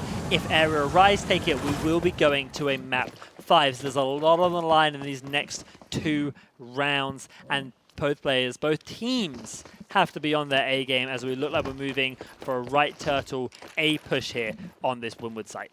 And again, this is a site where they did have a lot of success. Now it's all about playing it correctly. The real disadvantage they had is that Prosper got knocked so early on in the last round. So if they can stick together as a team and watch each other's backs, this site might actually pay off. As once again, we could see Drew and MS back again in their favorite spot. Absolutely. They got the position there. They cleared up the back of the map. They found Nash. They shot him a few times, kept him off of it, and now they're going to go for a plant, I believe. But the plant position has to be pretty safe, I think, for this back spawn. Yeah, they're going to get down. I wonder if he'll get pushed in this moment. Looks like a flash will come out, but EMS will get out. Never mind, they haven't seen the flank. Drew managing to stay alive. Prosper trying to look over both of them, but can he do it? We will find out, as now the aggression is coming out from Arial. Joker pops his Chaka and is pushing forward, and he's got to try and find his kills. He will find Drew. Now will turn to Prosper, find Prosper, and it is left to just EMS alive, alone, invisible, and now gone, taken out, as Arial will take the advantage on this map. 6-5, map point. Joker standing and kind of shouting, trying his hardest. They've got the advantage now. They must be feeling good going into what is a potential last round for this map. Oh, absolutely. Not to mention, that was probably one of the best retakes I think I've seen of all RCCS so far, just because the bomb was literally planted for maybe 4 seconds max before you could see the overall push coming from Arial Arise. And, of course, Joker leading the way with the charcoal, getting that push down. They know exactly where they are. We even said that is MS's, that is Prosper's, and that is Drew's favorite position all the way in those back stairs towards that A site. And they said, you know what, we're not going to give him the distance. We're going to close the gap, and we're going to bring the absolute massive amount of damage it takes to take him out, and that's exactly what they did. And now we see Arial arise once again with the lead. Absolutely, and we said before this map started, what did Ari need to do? They need to step up. And I think I also kind of echoed what you said there. I said Joker really more so than anyone needs to just step up after a pretty poor factory game. Didn't quite even hit that 1,000 damage. Now he's sitting on 18 downs. 18 downs, his Chuck looking really strong. One of the best Chuck performances we've seen from him. He had a great arena game as well on Chuck. Performed great, had most of our highlight reel moments. Now he's doing really well here on this side as well. This is the rogue I think he's feeling most comfortable on. But the bomb has gone down. It's gone over down on the A site, but a different post-plant setup. A bit more of an aggressive one, not allowing them to come through and not being pinched into the back of the map. So we'll see how Ari-Rez adapt to this, and whether they'll be able to hold it as we have seen different positions coming out from right turtle. Well, here already we're seeing once again the peekaboo with Prosper as they're trying to lay down the damage, but they will get flanked. Oh, so mean as we can see. P-Story will be knocked as well. And now the double, the two-piece, and the ace coming from the nest. They said once, let's say it again, only headshots. You are terrible! Emas comes in big when he needed to. He steps up the most and evens it out at a 6-6. Incredible play, holding his gun down and beaming them with the Sahara where it mattered most. That was incredible coming out of Emas. Wow, I'm shocked. I thought that was over. Nash got 2 picks. It's a 1v3, and he just holds them down. Gets 1, gets 2, gets 3, and Emas tying it up 6-6. The final round of this map. If Right Turtle win, they progress through to the finals. If not, if Arial take it, we'll be going to map 5. Either way, this is all coming down to this round.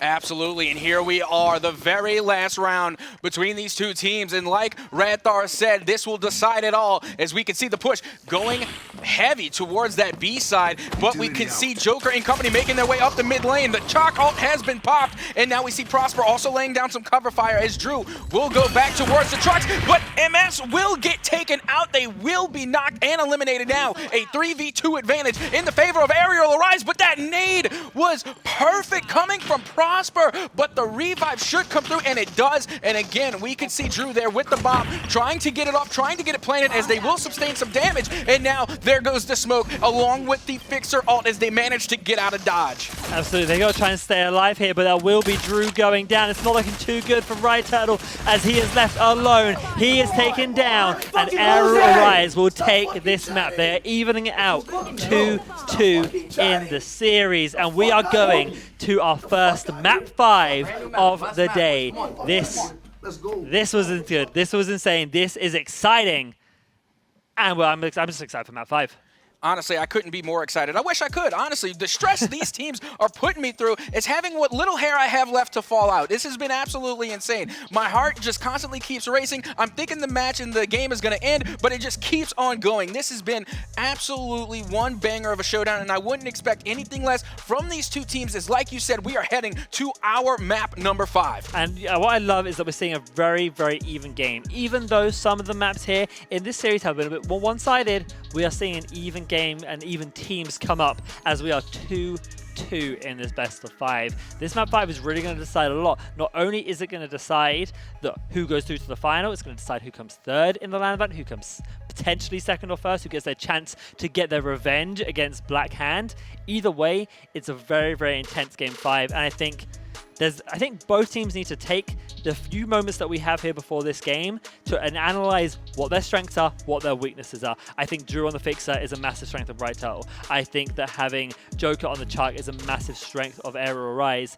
What else do you think is going to be needed here of this as we look at these replays? Honestly, I think the replays will tell the tale. We could tell where their strengths are and where their weaknesses are as well. We could see Nash doing an insane job on that glimpse. Time and time again, we saw them come in clutch and nearly clutching up to get that defuse, but they were able to find out where they were and get the elimination. Once again, we see that Nash pick coming through strong. Again, this one was from MS, and we remember this one getting the 3-piece and the ace. The second ace I've seen MS get here at LAN. That was an incredible play, honestly. Seeing EMS there on that, this is the final push there, the one that takes down EMS on the side. It was great, and now it's just a case of 6-6. They got to try and find the picks, and they do it. They get the nade, great nade from Prosper, but they can't quite hold on long enough as Prosper is found and taken out. The defuse coming down. That is what is going to take us down. The MVP award goes to Mr. Joker with 3 bomb plants, 2.6k damage, and honestly, we had 18 downs before the last round. We'll see how much he has on the scoreboards picked up, but EMS and Prosper also getting their recognition there on the MVP screen. Everyone, honestly, in this game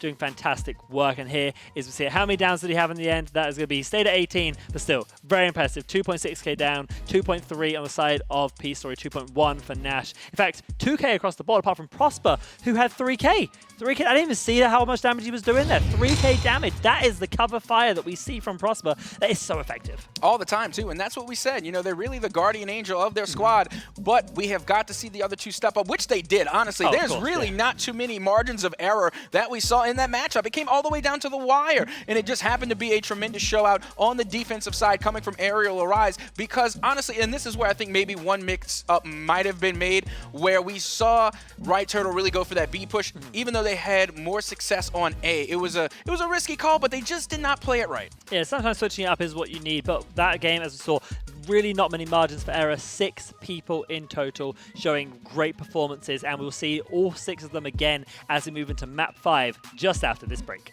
Welcome back to the Rogue Company Championship Series. I am Radthar, joined once again with Captain Atsoka as we are about to get into game number 5 of this best of 5 between Right Turtle and Ari. This has been a matchup that has been intense. It has been grueling. Both teams have had stomp wins. They have had good performances. They have had clutch moments. I'm just excited to see how they perform on map 5. As I said, we spoke a little bit before about what we thought was going to be the key to success here, but what I really want to see is how they take this map and how they use their benefit to make it work. Not only that, but honestly, what this map is going to be the biggest deciding factor. And we're going to Palace, of all places, for the map number 5. This is going to be nuts. I got to say, I have seen Drew pop off on this map. You know, they like to play Fixer here. It's going to be interesting to see how they go into this one. And I gotta say, this is going to be one heck of a showdown heading into this Game 5. Absolutely. Palace is one of those maps we saw earlier today. We've seen Right Turtle play this against Black Hand, and they didn't have a very good performance. Let's hope they learned something from that and are able to move through to this game with a little bit more confidence. What band are we going to see? The Secret Band coming out from the side of Right Turtle. It's not going to be unexpected. And imagine once again the Lancer Band coming out from Ari. There you go. I don't expect those things to change. What I also don't expect to change necessarily is Drew's pickup. Obviously, maybe hovering a bunch of different characters. I think that Fixer is going to be what is locked in. Prosper most likely going to lock in that dart as well. Actually, EMS is the one hovering the Fixer. Oh! Interesting. They decided to switch it up again. I don't know whether I expected that. I really thought they would put Drew back on Fixer, but one wildcard pick we see is Joker on the Seeker. He has had great success on these SMGs. This Chark, one of his best performances last game and on Arena so far this LAN event, but now he's opting for the Seeker. Some good intel, some good positional awareness, some good covering gadgets with the sticky sensors. Is that the right call though? We're going to have to wait and find out. The only thing I have with that on the side of Arial Rise, don't get me wrong, I love Seeker. I'm a Seeker main myself, and you know, again, that bow is so versatile. Not only do you get a good wide range of reveal, but you can also use it as a weapon in times of need. But with that being said, it's just Joker has done so well on Chalk. They were literally the MVP, getting so much damage and so many downs. I figured they would stick to their guns here, but again, we see both sides really mixing things up. Yeah, absolutely, and I like this. I like this. Again, not matching the Fixer. I feel like they feel like they don't need to match the Fixer, which does again surprise me considering how much impact Drew has had. But now EMS is on it, throws the smoke down, pops the ability, and will be able to find almost a kill there. Not quite, but he does some good damage and definitely scares off Nash on that glimpse. They put the plant down and now go play post-plant. Well, here we go. And then already we talked about Palace being very versatile by getting up on that second story. And we could see Prosper and, of course, Drew getting up there early. Now, Joker trying to even the playing field here and going for this huge flank as, again, some intel being given to Prosper as they can definitely get a read on what the plan is. But Drew will get knocked off of that huge flank coming from Joker, looking to get the finish. And there we will get yet another knock coming through onto the Prosper, and we find ourselves in a 3v1 scenario as Nash will get completely demolished off that Simtex, but the final elimination will come through, and the first round will go to Arial Arise. Yeah, I mean, that was a really, really good fight by Joker there. He moves through with the salvo, finds Drew there on top, gets him down. That's a big round. But I just fell off the map. Drew actually manages to get back up from that. He was invisible, he stayed invisible, he gets up from that, managed to stick Nash, tries to make a hero play to save the bomb, but there's Peace Story there, always cover him. 3v1s are hard, even when you are a glimpse. So, good play, good recovery by Arial Rise to keep that in check, and now they're 1 round up moving into this Palace match. I just hope the Right Turtle have adapted from when they played Black Hand on this map and are not going to fall into the same mistakes they did, but already that was a better performance. And I'm not going to lie, when we're talking about flanks, normally we're thinking about Glimpse, we're thinking about Lancer, we're thinking about Ronin.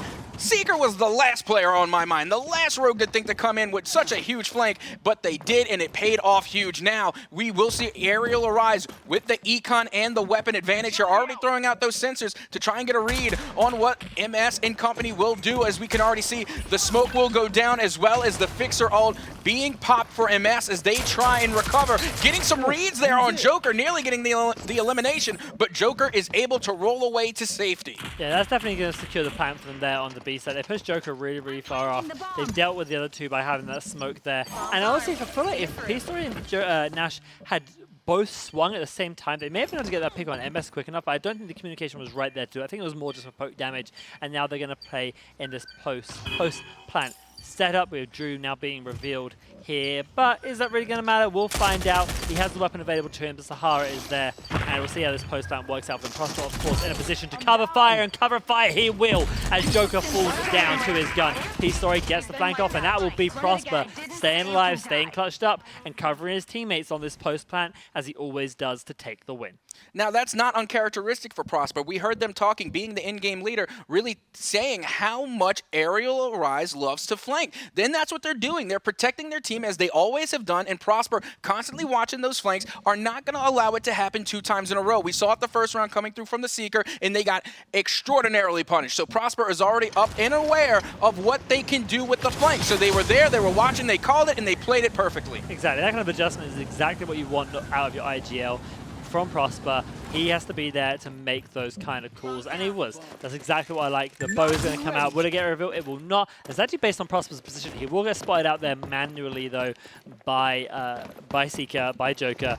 And, I mean, that's kind of the risk of what he's have. I think he thought, I'd shoot the bow, then I can move and they won't see me, but they did. Wow, good damage coming out from Drew there on this mid play. They're trying to split the map a little bit, but the bomb is going down. Emes getting it down. He's actually not in a great spot to be covered, and you certainly can't be covered from that kind of bounce state. 194 damage is a lot to deal with as Emes now gets full killed, traded out. And I'm surprised that Prosper is not linking to the bomb planter. Yeah, I was actually about to make the same comment, but you can already see that we see the Dahlia links on both teams going for that glimpse, and now the crossfire going through as Prosper will simply be outgunned there as they had the player advantage, and that will just about do it for Right Turtle as Arial Arise will take yet another win. That was very, very well methodically played by Arial Arise. You saw Drew give up there at the end, and he saw the Tempest. Oh, that's at my foot. I think I'm gone on this one. I actually saw some flashbacks there when we saw Prosper sitting in that position that he was just in. I believe it was also against Arial Rise, if you do remember. In fact, it was when he was sitting in that box location and he didn't see the Ronin run past him back when these teams first played, and it was actually Peace Story who got the kill but couldn't quite get the defuse. So we have seen these teams play this map. I believe it went very, very close, and it was Right Turtle who won this. So will history repeat itself? We will find out as this map continues to be very, very close. Only 1 round in it so far in favor of Arial Arise.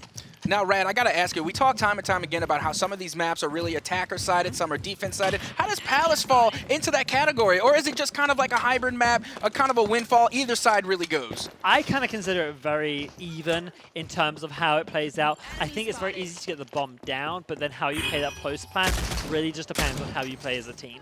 And it depends on the decisions you make. There's a lot of angles, a lot of flanking opportunities, but post plan is important. And most of the time, post plan for the side of Right Turtle is most beneficial when Prosper is sitting in the location that we just saw him in that little place where he can cover them. And he has to stay there, I think, if he wants to keep them okay. This is actually, they actually pulled back a lot further now on this post. I think they've kind of sussed that Nash might be somewhere out on the flank as we saw him, and now they're going to have to play in a way that stays together. There's Nash. I think he thought about full flanking and has now moved around, but Prosper able to sit here, cover the bomb. EMS is the first pick there with the Mamba on 2P story, and now Nash will trade out Drew. EMS going down, sorry, EMS getting Nash down with the C4, my mistake, and now Joker left to pick up the pieces, but he will not as Prosper finishes him off.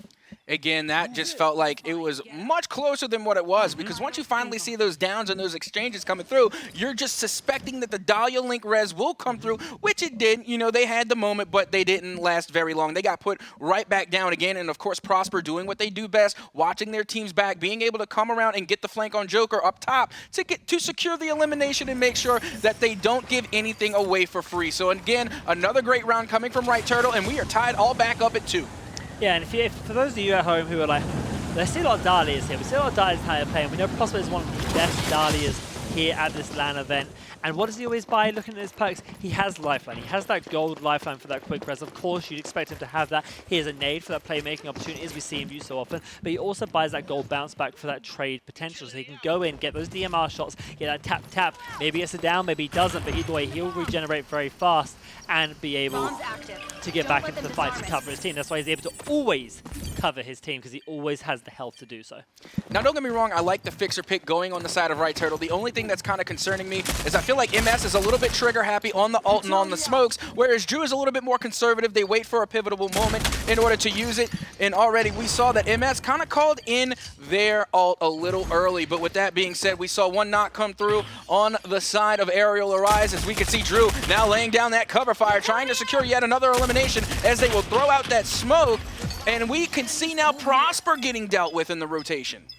So we're sitting at a 2 versus 2 situation right now. Next pick is going to be vital, as it's actually a very even trade coming out there between Drew and Joker, but Joker will get the help of Nash to kill that kill, and MS clutches up there at the end where it counts. MS, known for his little clutches at the end there, that was just a positional thing. They split them out very well positionally. Good trade between Drew and Joker. Nash kills Drew, but EMS is there to pick up Joker and then eventually pick up Nash there in the trade as well. So very, very well played there. And what I will say, I will echo kind of your point there about EMS using that fixer ability a little bit too much, but we're going to go in to see exactly what goes into that with a listen in with Right Turtle right now. Go short with the bomb, Drew, like on A. Here, so you can, no, let's go B. Sit here. When the bow passes, we don't get bowed. Okay. What are we doing? We're going B. Not getting bowed. He bowed. Go now. Go You can B. see us from the middle if you are going iron. Yeah, Pistori saw me. He's middle. See, he's on ping, he's going high ground now. I'm watching the back. I should probably do that with glimpse, passive. Yeah, okay. And you focus middle. I heard someone back. Okay, yeah, I'm here. One is on you, Prosper. Okay. I have no idea if they push up into cut. Yeah, Pistori middle, and one in the back. He's pushing me, Semtex me, I have to roll backwards. One on top roof. On Belk. He bowed you guys. I'm down bad, bro. Okay, I will push him on site. Put my smoke. I got reveal. I'm on pit. Nash on me, at the back. Yeah, I hit him once. not on top. The bow ruined me. The bow completely fucked me up. You... That was very, very well played by Arial. They split the top of that map really well, and even though they got the early listen on Nash and someone was behind him, they couldn't do anything about it. They couldn't stop Nash. Nash was in a great position to force Prosper into that position. You heard him say it multiple times. I'm in a bad position. I'm not great here. I'm in trouble. And they couldn't capitalize on trying to help him quick enough and try and kill Nash. And that was eventually, I think, what led to their downfall, because it was pushed so far out of position by that great positioning from Nash.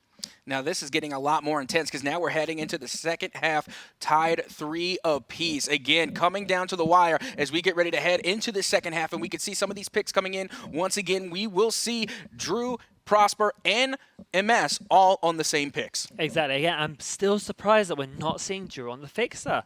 I really feel like that would have been I mean, the play that we would expect them to see is worked out well for them. Either on Wynwood, they did switch it over, and whilst it didn't lead to their win, it was still a 6-6 game. You know, that got very, very close. I feel like Drew has just had a little bit more success today on that fix. I'm not saying MS hasn't, but it's just different levels. MS has had great performances on Glimpse. Drew has had great performances on Fixer, whereas they've had okay performances on either in the other way around. In terms of the other pickup, now we see Joker on that Chark, and that is what I would be afraid. Now we see Joker on the pick that he's dominated with on both Arena and Wynwood. If I'm right, Turtle, I'm going to be trying to focus him and make sure he doesn't get redived. I was going to make the same exact point because, honestly, we already talked about it. Not only is Joker able to pop off on that Chalk, but they have the Dahlia Link on them as well. So this is going to be a very scary match for Right Turtle, but it's all going to come down to on whether MS and Drew can play their rogues perfectly. I would agree. I think they have to pop off on their respective rogues there. Of course, plant is very hard to stop on this map. I don't think we're going to have to see that. Let's see here. Joker already going for the bomb plant. And actually, it'll be P-Story gets picked off there by Prosper. Nash actually isn't in the fight. He's going for a really early flank here. And I'm not sure that's going to be the best pick as Nash actually gets picked off by a flank from Drew. Drew now trying to stay alive. He has invisibility. I think he's going to be able to stay alive here. And that is important as Joker is left alone to deal with a 1v3 situation. He will get picked off and the defuse will come through. This is the trouble of flanking. No matter what rogue you're on, especially if you're a Glimpse, moving around the map flanking, as you kind of want to do, puts your team at a risk. And when P-Story got dropped so quickly, despite the bomb going down, they were in trouble. Yeah, and we talked about, right before the match started, about MS and Drew playing their characters correctly. We already know Prosper's going to play Dahlia good. Of course. We know that's going to happen. But I do have to say, in that round, at least for that round, both Drew and MS played their characters perfectly. You saw the Fixer all come in at a perfect time, the smoke get thrown down, and of course, we saw the great read coming from Drew to read that flank and stop it before it even happened. Exactly, that was definitely the pivotal moment for me in that situation was he got him, he caught him on the radar, and then he dealt with him, and he stayed alive. He's Glimpse, he stayed alive. If he had dropped a Joker, who knows, maybe Joker, the way he's been playing, could have pulled off that 1v2. So, I'm glad that he was able to stay alive there and use Glimpse to the maximum ability that I said you pointed out that he should do, and he did. Well, here we go. We can see Drew making their way over towards that A site, going to be trying to get some intel. Nash all the way up high, again, towards that A site. So, again, that was a good call coming from Right Turtle to start to make their way over towards A. But we can see P-Story and company holding down towards that mid lane, which honestly is a very dangerous lane to push on Palace. Absolutely, there's a lot of high-risk positions, especially when you have Prosper in a position like this. If you move through, you're likely to get shot. I think the only way to really do it effectively is by sending your Glimpse in first with a bit of invisibility, gain some ground, and then, never mind, they're just going for a full, you know what, we're going to run through. But Prosper gets those peak shots off. They now know they're going to be, can they stop the plant? Will they even want to stop the plant? I think they will as Emes throws down the smoke, and now is going to use his ability to try and stop them. Drew going instantly for a flank. Prosper looking over MS is what he's decided to do. Actually, I think they're not convinced on the plant here. And they might be trying to switch it up. Never mind, they are going to stay on the B site, but Prosper is looking over Drew this time and leaving MS to fight alone over there on the site, maybe trying to stop this plant. With 30 seconds on the clock, stopping the plant could definitely be a viable strategy. Emes just needs to stay alive here as he rolls 40 into a wall. And honestly, this is a really difficult play. This is a hard position right now for Arial to rise because they were going for that plant, but they knew the flank was coming in. They knew the flank was going to stop the plant. Worst case scenario, it would have been Joker getting knocked, but they held up on the plant, and Joker still gets knocked anyway. They tried to fight Drew on the high ground, and they got punished, but Drew will get knocked as well. As you can see, the util coming in from Prosper, trying to lay down that damage, but again, the clock is not in favor of Arial Arise. They're not going to get the bomb plant down, but hold the phone right at the last second, somehow, some way. They managed to get the bomb down in time. Good play by MS there. They couldn't stop the bomb plant going down, but he gets a nice little 1v1 pick off there. Now it's a 2v1. They need to play together as P-Story is known for these picks. Now he finds one, but he finds two. P-Story will find two. I said it, I called it. You have to respect him. And P-Story clutches up where it matters. Great round win, great round equalizer as we go 4-4 into the rest of this Palace game. This is the kind of close game we wanted to see. I'm not going to lie, P-Story landed their shots so effectively, but I got to say, I need to know what they are saying in the booth. Let's go in for a listen in. Three more. Three more. Look, so you guys don't want to ape A? So he Dahlia crossed over to him. That was the only thing. You don't want to fight a 3v2 at A? We could do it. We could do it. We could do it. We could do it. I'm going don't invis. cross right here. Oh, they probably see you. Oh, They didn't see me. yet. They didn't see me. I didn't cross yet. I'm across real late. Just keep going. Dahlia crossed over again. She didn't see me though. I'm gonna try to get a ping. Is it the? He could be at the tunnel, the Dahlia. I'm trying to ping. I'm trying to. Yeah, Glimpse is back left. Glimpse is back left. Yeah. Glimpse back left. Did you flash anything there? I flashed to right. I didn't get a hit. Glimpse is back left. Glimpse is back left. Can we play for it, please? Oh, I smoked her You're out. getting cross. Come on, Nash, you gotta go left. Yep. Gotta kill him left. She's outer. Can we On kill me, him? on my body. On me.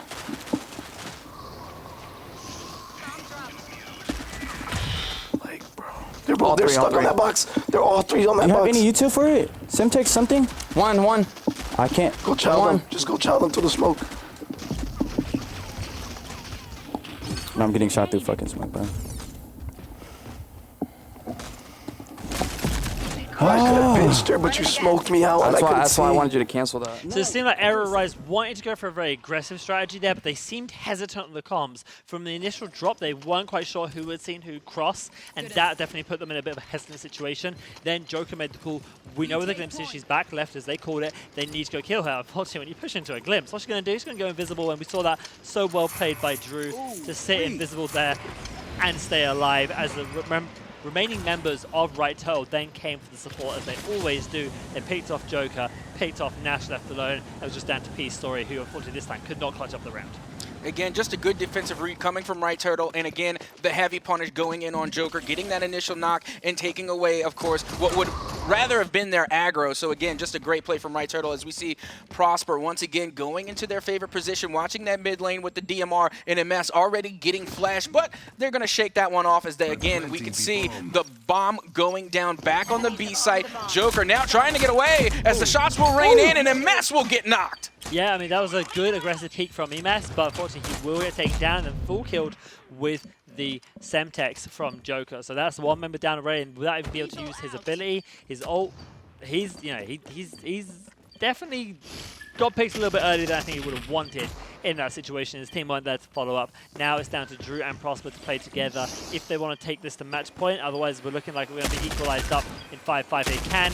Drew find Nash in time. Doesn't look like he can. Now he's getting cross-shot. Drew will go down. Prosper now in a 1 versus 3 situation. He will fall also. 5-5 is the round count on this final map of Right Turtle versus Arial Arise. As this continues to go on, Rad, I just gotta ask, is this really about to go to a 6-6 on a map 5 in the lower finals? What is going on right now, Radthar? I mean, it just looks like we've had two teams who are really good and really well evenly matched coming up against each other, and they both have the passion to do so. They both want to go into the final of this LAN event, have their rematch against Blackhand, and prove that they are good enough to be the champions of this tournament. They are fighting with everything they've got. Remember, whoever loses gets knocked out. Whoever wins goes into the final. There's so much on the line. In fact, there is everything on the line. They are here in Atlanta fighting for their lives, and that is why we have such a good, close, intense game. 5-5 on the round, 2-2 in map count.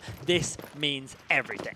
And already we're seeing a pretty aggressive push coming from Right Turtle. A little bit uncharacteristic from them, but like you said, sometimes they just have to change things up as it looks like they are going to be throwing down a little bit of util there. Could have been a mishappening rather, as again, we see the positioning again a little different for the side of Right Turtle as they will be making their way towards that site, and the bomb will be planted by Joker on that B site, and now it's up for Right Turtle to get the retake. Yeah, now they have the retake opportunity coming through, but this time EMS is alive. With EMS alive, a lot more is viable, and it will be Peace Story getting killed off there on the flank. The same flank we saw Nash do at the end of the half, now done by Drew. And the smoke comes out. They're going to play for these kills. Can they get it? They can. Prosper finds Joker. EMS gets the full kill. Now we are sitting in a 3 versus 1, and the goggles are popped. Nash cannot hide, and EMS will find that kill. We are 6-5 up for Right Turtle as they just need one more round to make it to the final and regain their honor against Blackhand. This is insane. This is absolutely insane. Not only did Right Turtle manage to take that dub, but they took it in such a dominating fashion. They really had the 3 up and 3 down on the side of Arial Arise and wasted no time, wasted no util, and made everything count. But as we get ready to head into what could be the final match of this matchup between Right Turtle and Arial Arise, we may see that 6-6. I said it's still definitely in the cards. This has been a back and forth between these teams the entire time, and we have to see who ends up on top as they drop down potentially for the final time here for one of these teams in this LAN event. You know that everything is on the cards. Well, here we go. We can see Joker already trying to get back over towards that B site. P-Story still in the same spot where they were eliminated in the previous round, and Prosper still watching that mid lane like a hawk, and already we were able to see Joker doing the same, making sure that nobody's coming from underneath the bridge to try and get that early flank. But now they are risking it all here, running up the mid lane where Prosper has been the entire time, and now the Chalk ult will get popped. They are giving chase to Prosper, and there is Drew watching the flank, throwing up the Simtex, trying to get the elimination on the Chalk, and they have all the pings and the intel as once again Joker just gets too aggressive and gets punished. Speaking of getting punished, now is now P-Story going down. It's just left to Nash. Nash can't hold it, as it will be Right Turtle winning the best of 5 versus RCCS, and they will be progressing forward to the final. They will be going back to fight Blackhand in the grand finals of this tournament. He says bye-bye to them, and Joker and Co, Nash, P-Story of RCCS will be sent home in this LAN event.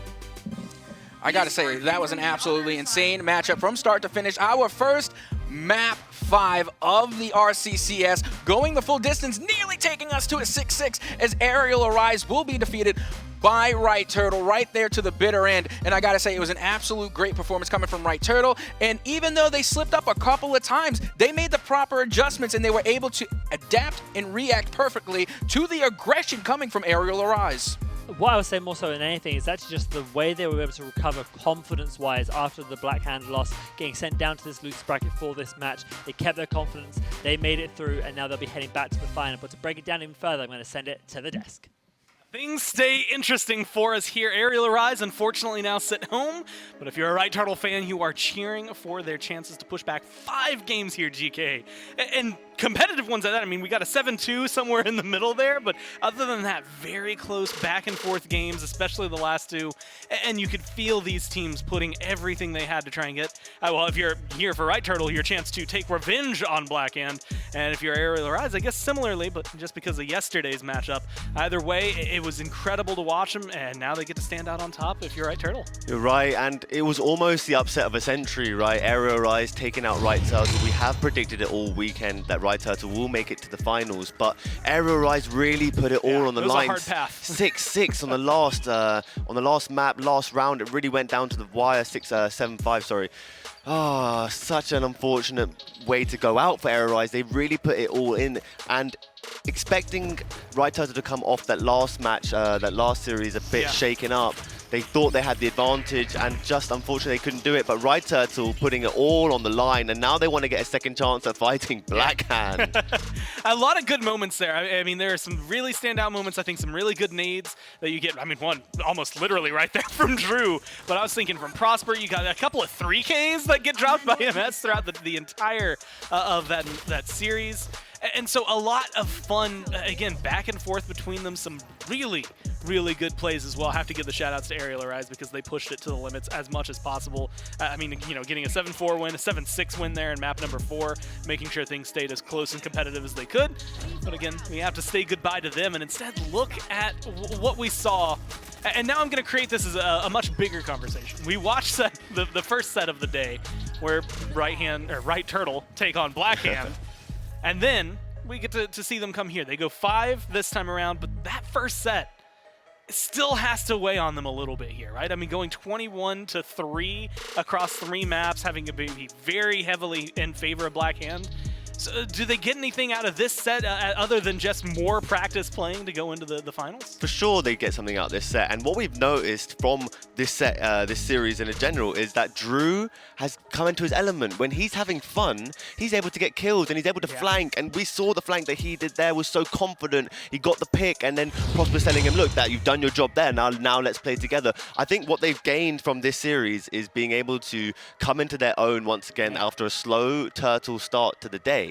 Now they can really be aggressive and get to that finish line. And like I said at the beginning of the day, after they got 7-0'd by Blackhand, the comeback's going to come in the grand finals. This series is over, and here we are. I mean, you had even said it earlier. Usually, when 2 teams play each other twice in a tournament, it does not bode well for the team that won first. Luckily for Right Turtle, this time around, they managed to make the lightning strike twice, but Now Blackhand is in that position where it's like, okay, cool. We absolutely, like, and this is the only terminology I can think for. They trashed them earlier and shut them down really hard. They have to be able to bring that same amount of power back, and they will have a man advantage, or a map advantage going into this set. So that is what they get for staying in the winner's bracket. They're already up 1-0. It's going to be interesting to watch, but that's going to be happening just after this. We're going to kick it to a quick break, and when we get back, we got the grand finals.